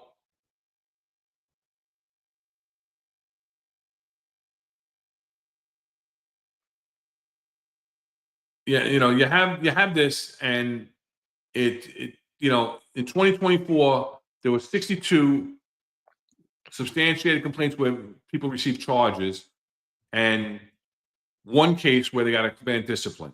I don't know. We have no idea how they investigate these cases. We have no idea how they determine that these officers acted in a biased based way, or they racially profiled somebody. The CCRB hasn't been able to tell you this.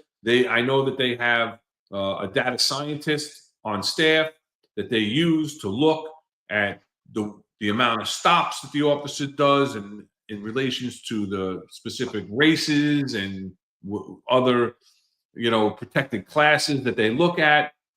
And, John went pretty deep in that article. It's a really it's a good article, and you really should go on his X and take a look at it. Wanted to bring something up. Yeah, so he shows, 48% of the substantiated cases were male whites, 26 were Hispanic. What was that? 20%? 20% are Hispanic, 14% are male black officers. So, it's racially mixed on who was substantiated on the case. And he went on. They have a monthly CCRB meeting, and you can write in and request time to speak. And at this they've done it in the past. Eric and John have both spoken at CCRB hearings in the past, their monthly meeting. And so this month, Eric and John both spoke. And let's listen to Eric's testimony first. Good afternoon, everyone. Can you hear me? Yes. Sure. I'd like to say hello to Jonathan Darsh and, of course, Joseph. Happy Pride Month to everyone, if you do celebrate or not. Other than that, let's get down to tax brass, and let's talk about civilian complaint business. I overheard in this discussion about criminal records being relevant to a civilian complaint case. Now, it's my argument that is polarizing, and it's my opinion based on anecdotal experience, that all criminal records are applicable in an arrest case situation, especially for police officers that conduct and perform intrusive police work, and especially those that take part in specialized units. Now, what I'm curious, hopefully you can respond after this, Jonathan Darsh. When you talk about criminal records being relevant, are we talking about convictions or actual arrest? What's important to note is that when a specialized unit makes a potential apprehension or approaches a potential perpetrator, person of interest, or subject, those officers make their tactical plans based on the arrest record of a perpetrator and not the conviction rate. There's a complete dichotomy. Many perpetrators, especially in New York City, with a criminal legislation, are arrested numerous times for resisting arrest and also assaulting police officers. And those cases never meet conviction. In some cases, there are robberies, alleged violent crimes that never meet actual conviction, and some are pled out to disorderly conduct or lower cases. And those police officers make their tactical plans based on the arrest record, not a conviction. A conviction rate would not be a correct mirror and a reflection of the actual approach those police officers need to make to keep the residents of New York City safe along themselves. Now, the second thing I like to discuss is bias-based policing. That's something that's been surfacing. Myself and John McCarry, who will speak next, we are the co-host of New York's Finest Retired and Unfiltered podcast, where we talk about perspective of policing, politics, anything centric around public safety, especially in New York and the entire nation. And what we notice with this bias-based policing, that it's biased in itself, and that it's lacking the ability to prove or disprove an actual case. Now, we hear of a particular case with 3 police officers being found guilty of the 113 precinct. Those 3 police officers happen to be white male police officers doing intrusive police work, very active in comparison to their other police officers in that particular precinct, making arrests of violent perpetrators in that particular precinct. Now, the only fault of those police officers is engaging in intrusive police work and being more active than other police officers. Now, based on evidence and anecdotal experience, it's pretty much impossible to prove or disprove unless someone says, I stopped this person because I'm black. Other than that, this is based on thoughts and complete emotion. I find it pretty impossible to prove or disprove an actual bias complaint. And the problem with the allegation alone of those type of complaints, especially with public record, is the allegation is just as damaging as finding a substantiation. Because with those allegations, it's a misrepresentation of character and the reputation of a police officer. And that police officer can be painted as a bigot, a racist, and a prejudice, not only in their careers, but in their entire life. He's, to coin Eric Dim, he's spot on. I tell you, you know what? With any of these CCRBs, what should happen is none of that should be put on your record until the final disposition. Because if you're exonerated or if you're whatever within police department guidelines now, they don't need to even put that on your record, right? That should just be taken off and not be public information because you're found within department guidelines. Why do you need to put that on there? Why does that need to stay on there? That's the first thing, and that was one.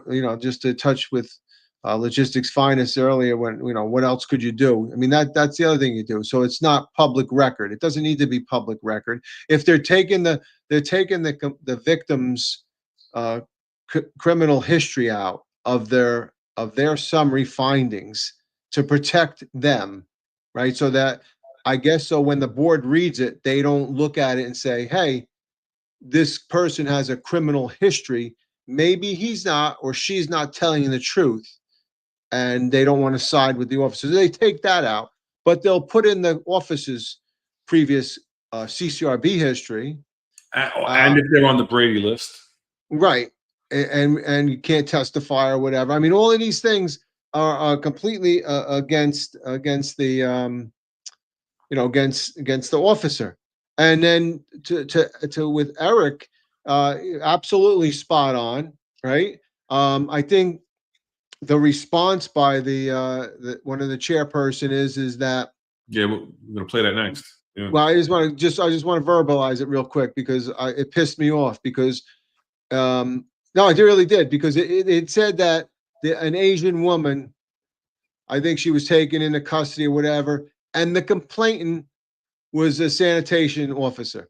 So that meant that the complaint was completely within department guidelines, right? So we'll use that terminology. And the officers, there was no racial profiling.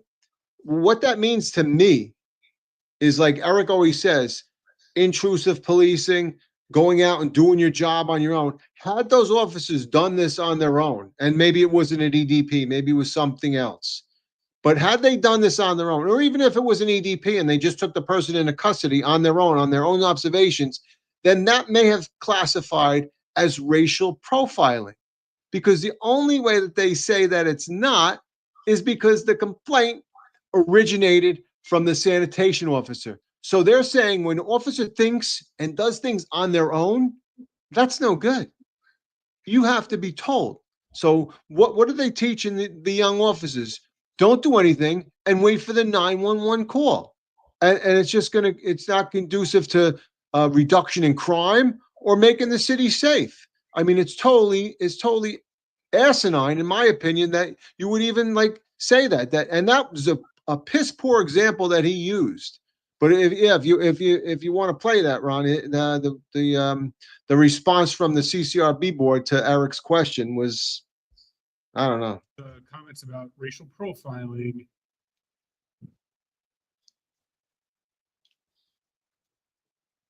The CCRB does not substantiate every allegation of racial profiling it receives. If you look at the statistics that we put out, there are many times where the CCRB investigates profiling and does not substantiate misconduct. For example, in one incident that happened early in our in the racial profiling bias-based policing unit's tenure, there was a civilian who felt that she was targeted because of her race. The civilian was Asian.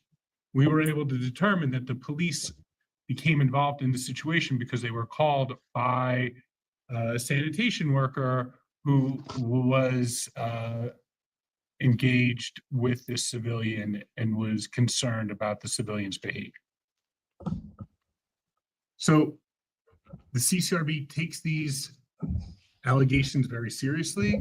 We investigate them thoroughly, and we make our presentations to the board, and the board is the one that makes the determination about whether the CCRB believes racial profiling or bias-based policing occurred. We then present that work to the NYPD, and in all of the cases that I have seen so far where we have substantiated either profiling or bias-based policing, we will bring those complaints to the Administrative Prosecution Unit, which will bring them to a Deputy Commissioner of Trials, either the Deputy Commissioner of Trials herself or an Assistant Deputy Commissioner of Trials, who will then make a recommendation to the Police Commission. So this is not some kangaroo court designed to impugn the reputation of members of service. Right. This is a very new area for the CCRB. And I understand why it is so sensitive for members of service. Accusations of this type are extremely sensitive in nature and can impact someone's reputation. So as we move forward and we interact with the police department on these issues, I'm sure there will be changes in how we conduct our investigations. But in the end, we are not here to wantonly attack police officers. We get complaints and we investigate complaints. And the staff makes recommendations to the board, and then the board gets to decide what to do with the staff record. Yeah, so whoop-de-doo, someone said the police responded to my scene because I'm Asian, and they found that it wasn't true. Because people say, and like John said in his article, people could say whatever they want. People could say, hey, I was pulled over. I pull a car over, and I have no idea who's driving that car because the windows are blacked out. And that's why I'm pulling you over, right? And I pull up, and it's a male Hispanic. Well, he only pulled me over because I was a male Hispanic. I had no idea who you were until I got to the window. Well, he pulled me over because I was Italian in Bay Ridge. Oh, I had no idea who you were until I pulled you over. I'm male black, whatever the case may be. But they can, because their perception is you're only stopping me because I'm black, not because my windows are so dark, I have limo tint and you can't see through with a 2 million lumen light. You know? And you put a tint meter on and it's zero transparency. That means nothing. That has nothing to do with the reason why I stopped the person. They feel they were stopped because they were black. Right? And now I work in the Bronx, and what's the demographics of the Bronx, right? 90 some odd % of the Bronx is of black or brown persuasion, right? So the majority of the people that I'm going to stop are going to be people of color. So when you bring the data and whatever the hell that person's called, we'll hear it in John's testimony, is that person is looking at things and says, well, yeah, he stopped a lot of black and brown people, and his summonses are a majority black and brown people. His arrests are majority black and brown people. But like Eric says, he worked in PSA too. You know, you were hard pressed to find someone that wasn't black or brown, right? So, you know, that's a kind of a BS answer to throw back and say, it's not a kangaroo court. We don't find everybody guilty. Of course you don't find everybody guilty because there's so many frivolous complaints that some of them are so blatantly obvious, like this woman that's a female Asian that got 911 was called in by sanitation because she was doing whatever she was doing. So the police responded because of the 911 call, not because she's Asian. It's a BS answer. And I wonder, I they don't wonder give if, They I did. wonder if she called, if what her complaint was, you know, Yeah. was it Right. that well, here she was, it abuse of authority? Or did she actually say they picked on me because I was Asian? And Well, I'll give you another, they I'll give fall. you another example, because if, let's say you walk, you're driving around and you see a guy, a male black with a bulge in his pocket or whatever, and you think it's a gun, right? So you know, Terry versus Ohio, right? You're allowed to get out. You do the stop. You do this. You pad the particular area, right? Turns out it's not a gun. Now, did I stop you because you were black, or or is the allegation that I abused my authority? Because first of all, neither one is right. But what does the CCRB, what allegation are they going to take? Because if they say, well, why did you stop him? Because he's black. No, I particularly stopped him because I saw a bulge in his pocket, which I presumed to be a gun. And then I did a 250. You have the body worn camera. You have me going up to the guy, and they're going to say, well, there was no 911 call for the gun run.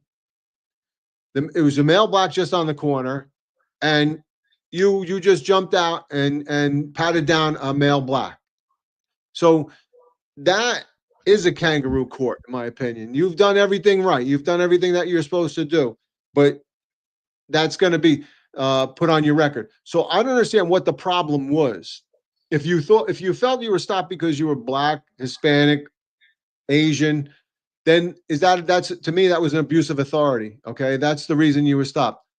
Once you put the term racial profiling or bias-based policing, you send that into a whole nother level, because it not only does it affect your career. Just think about that. You want to interview for emergency service unit, and I have 10 allegations of bias-based policing. My implicit bias right now is going to be, wait, how do you have so many allegations of bias policing? And should I trust you to now go into an ESU truck and be minimally supervised? I don't know. You know, so does it affect your career? And Absolutely. I guarantee it will affect you when you get off the job. If you go to apply to Florida because you said, I did my 22 and a half years, the NYPD, or 20 years, whatever you got to do, and now I'm going to go become a sheriff in Florida, and they look at that and they say, holy crap, what's all this? I can understand maybe force or whatever and justified, but now we have biased policing. Well, Florida has a lot of minorities, has a lot of Hispanics, male blacks. I'm going to have you police somebody in my community. I can't trust that either. So it has a detrimental effect. It's not even that you can't trust it. The outside agency has to look at their own liability, because if now this officer gets involved in something, they're going to bring up his history. It goes right up. Yep. And they're going to go, you hired this guy when he's got this history. He's got this even if he doesn't do anything, Right. and the public gets it and sees it. Right. Hey, you just hired this racist from New York. Yeah, 100%, 100%, and it's just and they don't give answers. They don't give answers. No. You know. So let's take a look at John followed Eric. Mhm. He was up next, and I think it's funny because they freeze. How's everybody doing? the feed. I'm John McCary. So, you know, we've been working on something, and we're going to lobby not only city council, but the state assembly, as well as the governor's office, to kind of give a clean slate to members of the NYPD as it concerns CCRBs, whether they're substantiated, unfounded, with the repeal of 50A and the creation of a private website, 50a.org. You know, the things that happen at work, whether warranted or not, the substantiations aren't, when they are substantiated or they're not, these are remaining public record on officers' records in retirement and even in death for eternity. Now, I don't know what could be done to rectify a private website, but we will be lobbying for legislation to have the public record portion of it closed when officers retire, similar to a Clean Slate Act, similar to what Chairman Dwyer was talking about as it was relating to the case closings. We have a clean slate act for criminals in New York City, and I think although officers can make mistakes at work too, it shouldn't carry them their entire lives. So, and we could speak about that at a later date, and I would hope to, and I would love to run that piece of legislation by the board and hopefully get you guys to agree and to sign off on it, as well as we could have an officer who has a complaint in his first year of service and winds up serving 30 years and never receives another complaint. That complaint will carry them their entire career. So it's just something I just wanted to comment on. But I really came to ask two questions about bias-based policing. Obviously, I share the same sentiments as Eric. I feel like we're labeling. This is very new, John, not only for the CCRB, but I think in general for society, we're basically labeling people bigots. And I think the data is very concerning that we're grabbing to say this. These are far-reaching accusations, and they're scary accusations. And it's something I brought up with the Internal Affairs Administration while I was still working with you as the CCRB liaison. I was very concerned that at how you would prove the allegation. Like, how could you prove? So my two questions are this. One, I going back to the case that Eric Dim was talking about, the CCRB was using a chief data scientist to see that the amount of people of color were similar. The amount of people of color that were stopped by those officers were similar to similarly situated officers, and they were drawing that based upon census data. So my one question is are you still using this data scientist to prove bias-based allegations? And my other question is, does the CCRB self-initiate any bias-based policing allegations against members of the NYPD? Thank you guys for your time. So he brings up a couple of points, and he brings up that he's drafting legislation. He wants to draft legislation about a clean slate act for police officers. And we talked a little bit earlier about there is a bill in the New York State Assembly. Excuse me one second.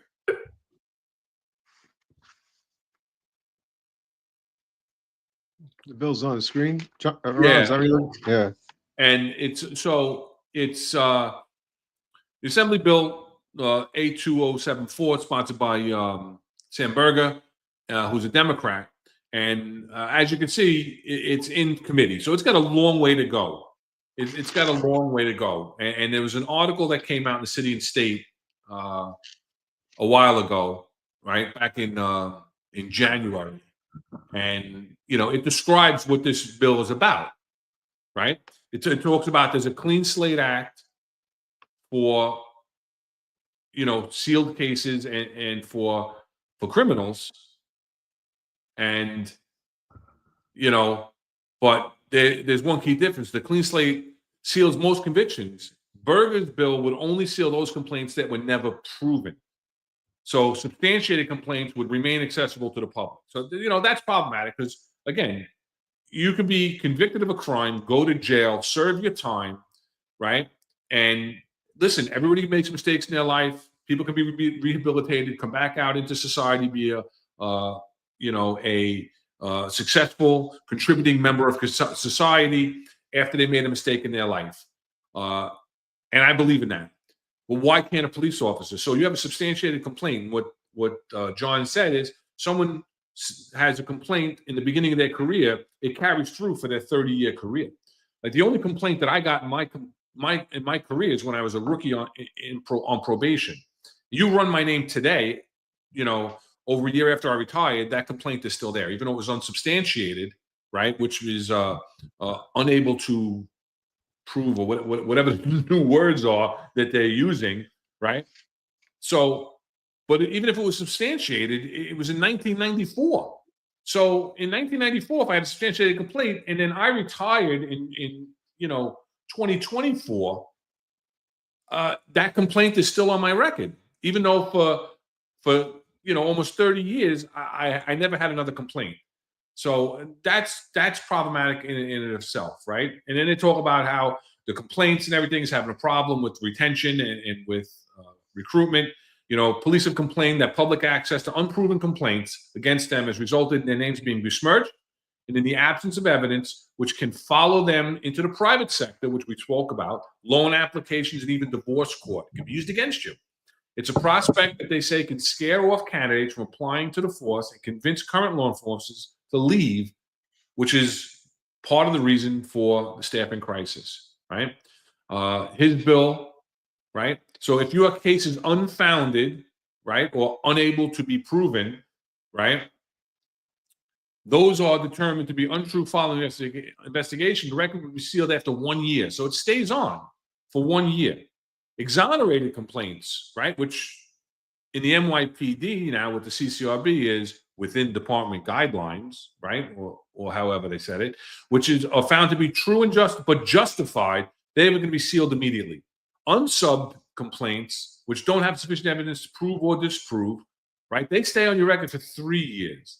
Now, I don't agree. I think that these, you know, if you're not proven to be substantiated, those records shouldn't be available to the public, right?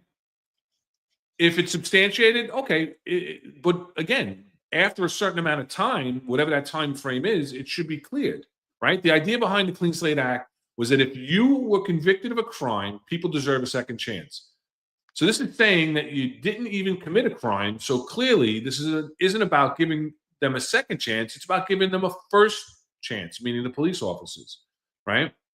Themselves are eager to work with Berger on the bill. Police officers, right? False and baseless complaints not only derail police officers' careers, they are often distorted and weaponized by anti-police activists to harass police officers both on the job and off of it, said Patrick Hendry, president of the NYPD, New York City Police Benevolent Association. Meritless complaints should not appear on police officers' record at all, and they certainly shouldn't follow them around forever. We look forward to continuing to work with the Assemblyman on this proposal.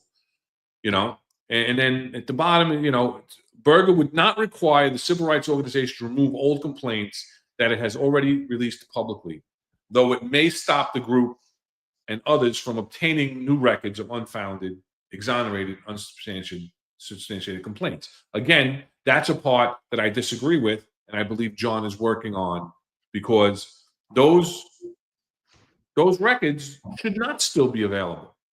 They should be sealed. Now, I don't know what you could do with a private entity like 50A.org, who already has this information compiled. If the law changes, can you retroactively make them remove the information? I don't know that you can, because the law would be from this day forward, you know? So removing records, not making them any longer public information is one thing, but if you already had the information, I don't know that you could force 50A.org or anybody else to remove records that are already out there. So, you know, guys like Eric Dim, there's no way that they're going to clear his record from 50A.org, but you would no longer be able to publicly access those, access those records. What are your thoughts on? So I agree with you. I don't think that since it's already out there that they're going to be able to pull that back no matter what, right? So even if that 50A website is going to still be in existence, and you're not going to be able to, unless you took the website down, and then there will be lawsuits and everything else. And I mean, when that whole website was made, it was done legally. Right. So it wasn't done, he was allowed to do that, or she was allowed to do that, and all that information was public. So you can't fight it. But going forward, with the introduction of this bill and hopefully the passing of it, I know there was immediate pushback from the CCR board member there relative to John's answer. But if it is passed and it does become law, that going forward, I don't believe any allegation should be put on anybody's record until there is a substantiated disposition. Okay, you don't need what happens when a criminal is arrested for a crime, and we dropped the charges immediately, right? We DP the case, declined to prosecute. That doesn't go on their record, right? That's done. Things are later on sealed also.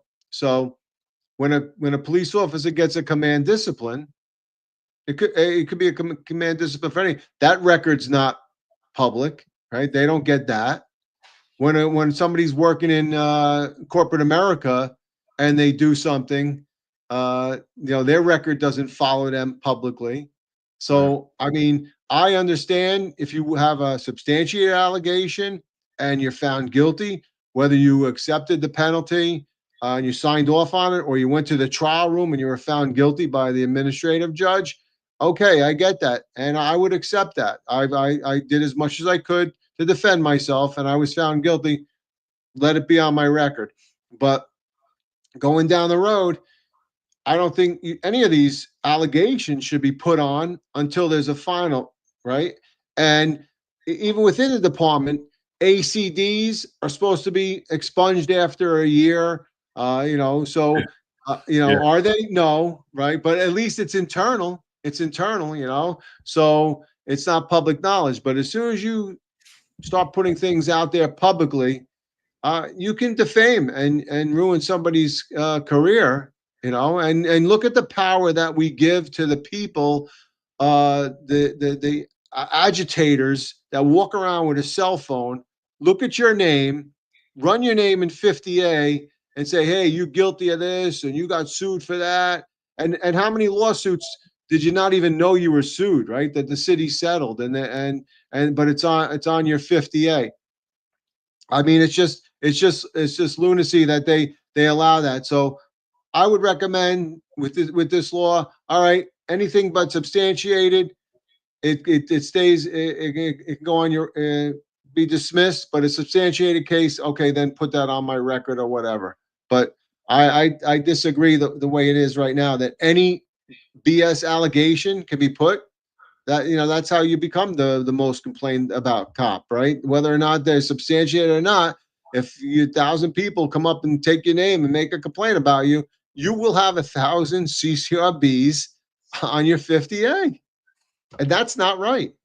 There needs to be law written. There needs to be a change, and it's got to be done soon, because you're affecting the membership, right? You're affecting the people coming on the job, and you're seriously affecting the people on the job. So it's bad all along. Son is asking if I was the CEO of CAD. I was never the CEO of CAD. I was the executive officer of CAD, Candidate Assessment Division, January, October of 2019. No, I left in 2018 when I went to be the commanding officer of Housing Borough, Bronx and Queens. Just for that, just the aside on that. Not because you wanted to. I was asked. Okay. Well, there was no forward movement because there was a change in administration. They brought in a new commanding officer who was the same rank. He was going to get promoted to chief. There was no advancement for me, so right. I looked for a place to move on where I had possibility of advancement. But we've talked about the limitations of my advancement. So it didn't happen. But yeah, so again, I'm going to put out in the comments the link for John's X post for that article, and I recommend everybody read it. And that CCRB is a public site. I actually signed up for it too. So I would advise our listeners and followers to also jump on that and listen to it. You don't have to speak, everyone. I mean, you have two excellent speakers. I don't know, Eric Dim and John McCary, man, I was totally impressed by their testimony. I mean, it was spot on, as Eric would say, right to the point within that 4 minutes. But everybody should really get on that. I didn't even know about it until John was actually told us about it. But that's something everybody should be on. You should. Yeah. That's an important thing. And you have to sign up for it in advance in order to get it sent to you. So you can't just you just can't click on it and watch it live on YouTube. So you have to send them your email information, and then they respond back. So right. And then you can put in a request to be a speaker also. Right. Well, while you're in there, you can raise your hand to speak. But let's take a look at what the CCRB, how they answered John's questions, or Okay. didn't answer. Or didn't, yeah, exactly. It was more of a didn't. Data is just one factor in 6 categories of data that we look at, 6 categories of information that we weigh, 6 factors when looking at whether or not there is circumstantial evidence of profile. And I will confess to you all that I should know those 6 factors, and I wrote several emails about them yesterday. Now that I need to call them back at the top of my head, they are escaping me. So I would like to apologize to everyone. I should know that and don't know it. And if someone was going to text me from our staff with those 6 factors,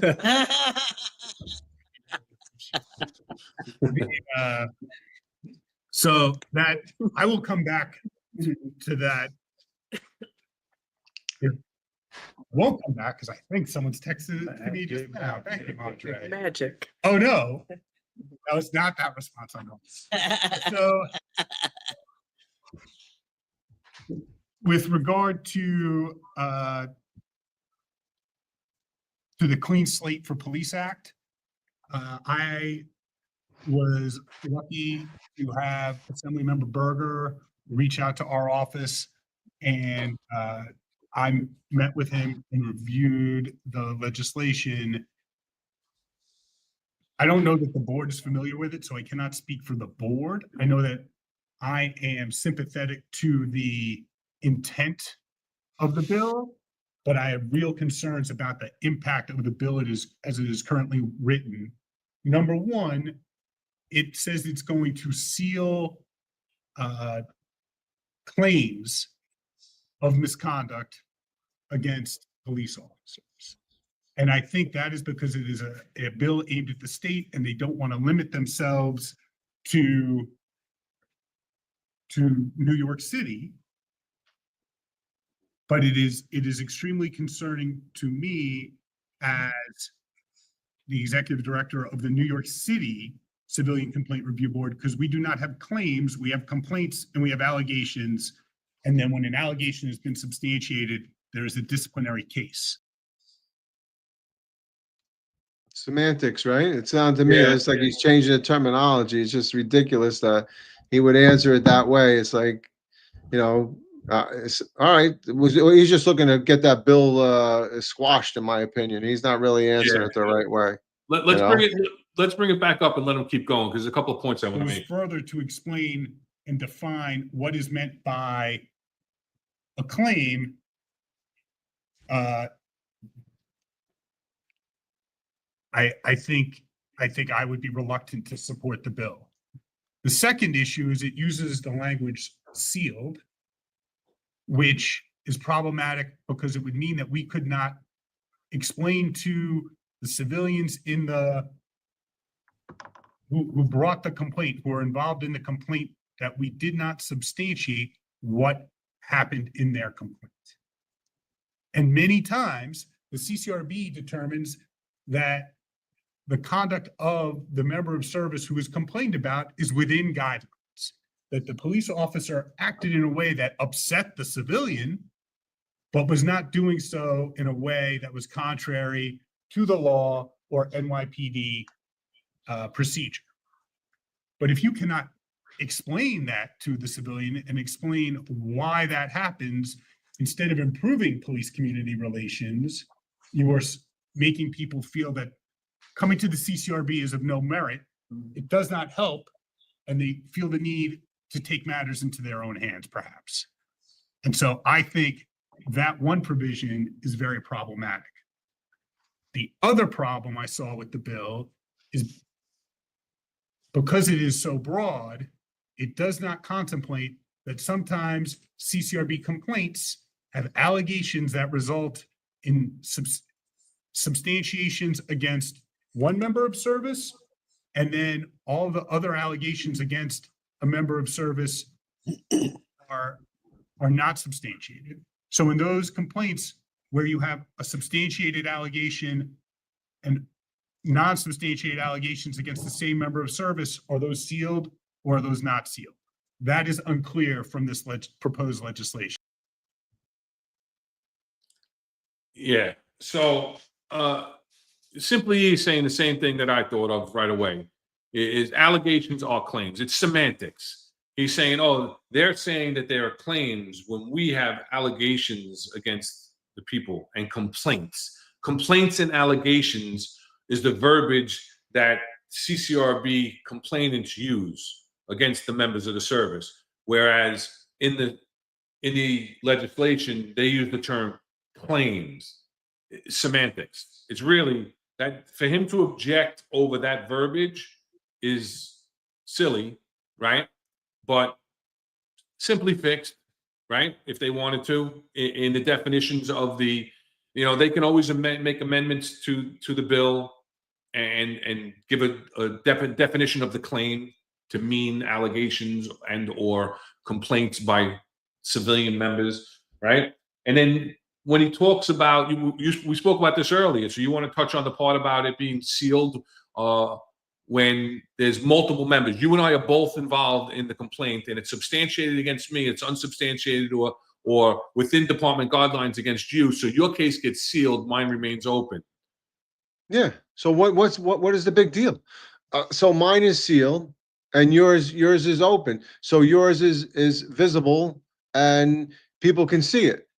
If I was part of it, then and I was substantiated, fine. Then both of us would be substantiated, and both of those cases would be visible. But why would how would that have any effect on that? The other thing he speaks about, which I don't understand at all, is that if it's within department guidelines or whatever they're saying, that new terminology is, that they can't that the victim doesn't get to see that. Well, how about you call the victim and tell them and explain what happened, why this person was within department guidelines, why this person didn't do anything wrong. It's an easy explanation. So wait, so the only thing that the people get to know is they have to go on 50A and see the results? No, any investigation that I've ever done, whether it's even I've done those internal investigations, right, where you get an allegation. I think it's OG, right? Outside guidelines. Outside guidelines. You'd have to do a 49, and the last paragraph you had to put contact the complainant and tell the complainant the results. And if you couldn't contact them by phone, you had to send them a registered mail. Registered letter. And they didn't give you stamps. Remember, you'd have to send it. It was a whole other story. But so that statement that he makes is obscure. He's just fishing for things to try to derail this bill that helps police officers. It's ridiculous. I agree with you 100% on that. And again, sealing the record from public-facing sites, sealing the records from the public is not sealing the record from the complainant and giving the complainant an explanation as to what the results of the investigation were. Yeah. That's the two different things. It's apples and oranges in the way I look at it. I'm not a lawyer. And again, listen, even if that's what he's so concerned about, it's a simple fix in the law where you could put an amendment in there that this does not preclude the investigating agency from explaining the disposition to the person making the claim, which has been further defined as an allegation or complaint, right? I think simply he hits it right there. We get disposition letters from CCRB. I remember getting them, and shouldn't the civilians get the letters from them as well? Absolutely, right? I'm sure they're a lot more detailed for them than they are to us. Yeah, they're given our address and everything else. If you want to contact the officer, here's his home address. But yeah, I totally agree. I mean that's ridiculous, So yeah, I mean, how can you say that? I'm not. Oh no, I can't tell them the results. Yeah. Really? Okay. Yeah. Oh, I think we brought to the audience hopefully a better understanding of how the CCRB came to be, how the CCRB operates, the inner workings, how their investigations are from their own words, I do have one thing to add. I did speak to John, and he in the CCRB's answer to John, they did not answer his question whether there were any self-initiated bias-based or racial profiling cases. And John, the executive director, the person that was speaking, which I also think is kind of funny because when the speaker is speaking, they freeze the camera, so you don't see their reactions to what's going on. You know, like on the Bob Holden video, you see another city council person going thumbs down to what he's saying. You know, so you don't see their reactions. They only open the mic to open the camera to a live view when they're ready to respond. But that's just something I just thought was a little strange. But he did respond to John after the meeting, realizing he didn't answer part of his question, and did say that they have not self-initiated any racially profile or bias-based policing allegations against members of the service. But then he went on to say that if in the course of an investigation, the investigator feels from the evidence that they're reviewing that it's a bias-based or racially profiling incident, they refer the case to the two groups that do the bias-based racially profiling cases. So he said they don't do self-initiated, but then he said if the investigators feel that it's bias-based, they send it over to the bias-based unit. That kind of sounds to me like it's self-initiating. Yeah, they're making a quick referral there, right? That's they're making a all. referral to their own units. That to me is self-initiated. But neither here nor there. So I hope we made it clearer, the process. I think we talked about the ramifications, and we didn't get that deep into it. Like we did discuss how it could hinder your ability on this job to when you go for interviews, like you said, for ESU.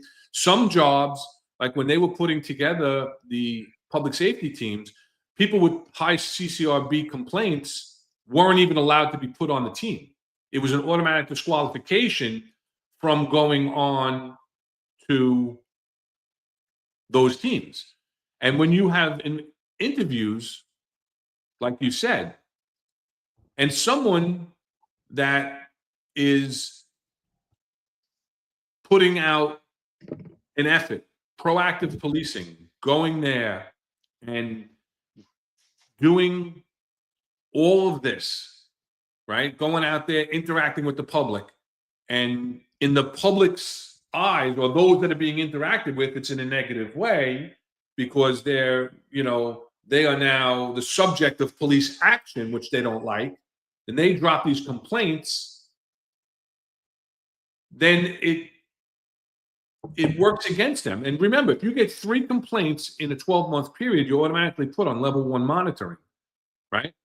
Which it never comes off your record that you were on monitoring, which means you have to answer for that, even if those complaints aren't substantiated. Even if those complaints are unsubstantiated, exonerated, withdrawn by the complainant, whatever the case may be, it doesn't matter. If you get 3 complaints in a 12-month period, you're automatically going on, unless your CO goes through, again, hoops of fire to do a 49, which is a report, to keep you off. If they catch it in time and they get a notification in time before they put you on the monitoring. Because once you're on monitoring, that's on your record forever. So when you go for an interview, what do we have in front of us when we're interviewing people? We have their whole personnel record, right? So if they had charges, it's there. Their CCRBs is there. If they were ever on any kind of monitoring program, it's there. So internally within the department, CCRBs are a big thing. And the job, like I said last week, when is enough? The job has to stand up and stand forward. And like you said too, the administration has to back the cops up. They have to go back to backing the cops up. You're asking them, the Q teams and the community response teams, and every police officer to go out there and police these protests, to go out and police quality of life crimes, to go out and police crime, to reduce crime, they're going to get complaints. And that used to be the mentality, right? Back when we were cops and sergeants and even maybe lieutenants, you know, what did the bosses used to say? Oh, good, hardworking cops. They're doing God's work. They're going to get CCRBs. And that was kind of the attitude. It came with the territory. Now, it's completely against you. And with the repeal of 50A, it's beyond the internal workings of the NYPD. Like you said, you go somewhere for another job. They look at your 50A and go, oh, Eric Dim's an animal. You know, he's got all these complaints. They're all substantiated. He's got charges. He's got lawsuits and everything else, not taking into consideration that the city just pays out to shut people up. And it's easier and cheaper than fighting it, instead of standing up for these people and making that case, right? So that's, Hey, did you see what AJ wrote? He goes, question, how do you get your picture removed from 50A? And he goes, I noticed some MOS had theirs taking off or even pixelated to the point where it's blurred. I don't really know how you do. I do know that there was a picture of me up there. It was from like an old Twitter post that the chief of special operations put out. It was like a terrible picture. And once I started doing the podcast, they stole the picture of me in my uniform hat and stuff, and they put that back on 50A. So I don't know if you want to put a new picture out on Twitter. They even put my Twitter handle on 50A. So yeah, my personal. How is that relevant? That's not even relevant. I didn't start Twitter until I left the department. So how is that even relevant to anything I did with the NYPD? But it's just that, you know, this public website and stuff. I think, you know, and even Marlon's like, mine's there too. He goes, I need to send them a better quality one, because you know what? If they get a better quality one, they probably will put it up there. But yeah, you know, I mean, it's just, you're right. I mean, the administration, the department, you know, don't be the police commissioner that says, I'm going to give CDs and I'm going to discipline. How about be the commissioner that's going to say, hey, I'm going to help the officers on their current position, in their current job, and I'm going to help them even when they get off the job. They've served the city of New York for, I don't care if you did it for 5 years, 10 years, 20 years, but you served, okay? And I don't care if you were unjustly pushed off the job like Marlon was, or Sal, or John, or Eric. Hey, you served. You don't deserve to be on this 50A thing where everybody can make assumptions that are, and you don't even have the capability to fight back. You know, they're based on something that you're reading. So I think that we definitely need to push forward. The unions need to get involved. And I know people had mentioned earlier in the chat that they probably won't because of their political affiliations. But you know what? If enough officers push and enough officers complain to their unions, I think change could happen. And we need it. We need it for retention. We need it for people to get on the job, right? So let's see, you know. And once again, we advocate for the police officer, for the rank and file. We advocate for good leadership.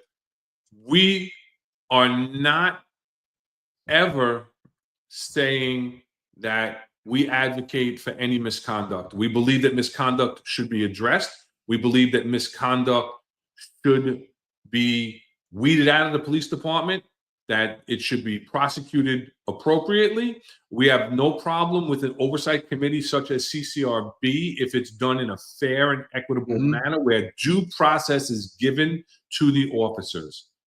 That's what we're saying, that the appropriate due process needs to be given to those involved on all sides, not just the civilian. Yes, you're the Civilian Complaint Review Board. You're a place for the civilians to go and to air their grievances, but it's your job and it's in your edict, in your description, to do a fair investigation.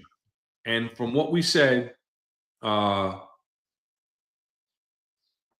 is that that's the case. All right, Cop Watch Patrol Brooklyn, how about don't do things that will make CCR bring you up on abuse allegations? Is that too much to ask?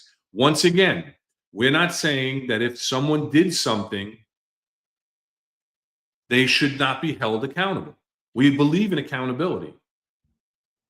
But we don't believe that the due process is being doled out with CCRB. We see it time and time again. And we think it's time for the police department, who is asking you to go out and do your job, to stand up and stand behind the members when they did not do something wrong, and not be afraid to override the CCRB. And also how unfair it is that the CCRB finds you substantiated and finds it, in their view, in the view of the civilian's perspective, you did something wrong. And then you go and have due process at trial where the CCRB are the prosecutors and you're found not guilty. Why is it that you still have that mark against you? So if someone, I ask you this, Cop Watch, if someone's arrested and they go to trial and they're found not guilty, should it be on their record that the police arrested them and the police found probable cause to make that arrest? And then when they went to trial, they were found not guilty? No, when they're found not guilty, that's it. They're just asking for the same fairness that everybody else gets. If you did something wrong, nobody's saying that, oh, like, you know, okay, you got yourself in trouble because you abused your authority, you used excessive force.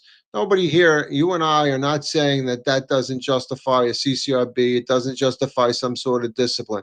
But if you did everything that you were supposed to do and you did it right and you still got a CCRB, that's where it's not justifiable to be on your record for the rest of your life for some BS allegation because somebody didn't like that you did your job. And I think that's the most important thing. So, I mean, we're not advocating for a complete dismissal or a complete removal of CCRB. We're advocating for fairness, the same fairness that any other person gets in any other job where they are, and that their name's not dragged through the mud for the rest of their life. And as John McCarry would say, even after death. You know, let's come on, man. Let's be real, you know? Yeah. So. All right. We went a little long. Important topic. We talked about a lot of stuff in the beginning. 2.5 hours in, we thank everybody. The comments, good interaction again. Once again, we love the engagement. We appreciate the engagement. Good and bad. You know, like I said, I have no problem answering any questions. Neither does Rob. So, Rob, any final thoughts before we get out of here and let people go have some late dinner? Just want to thank our listeners and followers. You know, thanks for being here with us on Wednesday. We really appreciate you. Like Ron just said, appreciate your comments. Love the interaction, and just be safe out there and be careful and protect yourselves. And Ron, you want to close it out for us and give us some insight what's going on the rest of the week with the Finest Unfiltered? Sure. Tomorrow, 1:05 p.m., we have the Sal Greco show on the Finest Unfiltered Network. Tomorrow, his guest is going to be New York State Assemblyman Edward Rah, and they're going to talk about what's going on with local politics. And then on Friday, John and Eric will have at 08:05 their roundtable with Marlon. And I don't know if they're going to have another special guest like Pat Donahue, who was on last Friday. Did a good job. All right. A little levity, bringing a little levity to the show. They'll talk about current events that are going on in the city. And I think they're also going to have a very interesting topic. Let's see if the thumbnail shows it or if they're just going to surprise people. But I think they're going to have something that's been out in the news lately and is going to be very interesting to hear. We'll leave it at that. Also, go back and take a look at today's show for John and Eric. They had a very interesting show today with Yes. Jason Sherwin, who's the CEO of DeServo, and they do online training with the NYPD and a lot of other agencies, as well as Major League Baseball and the NHL referees. And they do a lot of training on improving decision making. It was very interesting topic. And in the future, on a future episode, they're actually going to do an interactive episode where you, as the audience, can scan in and respond. They're going to put scenarios up, and you're going to be able to respond. So go back and give that show a watch from today. And then we'll be back next Wednesday at 5:05 p.m. for another episode of the Executive Perspective. So until then, everybody be safe. Be safe, everybody.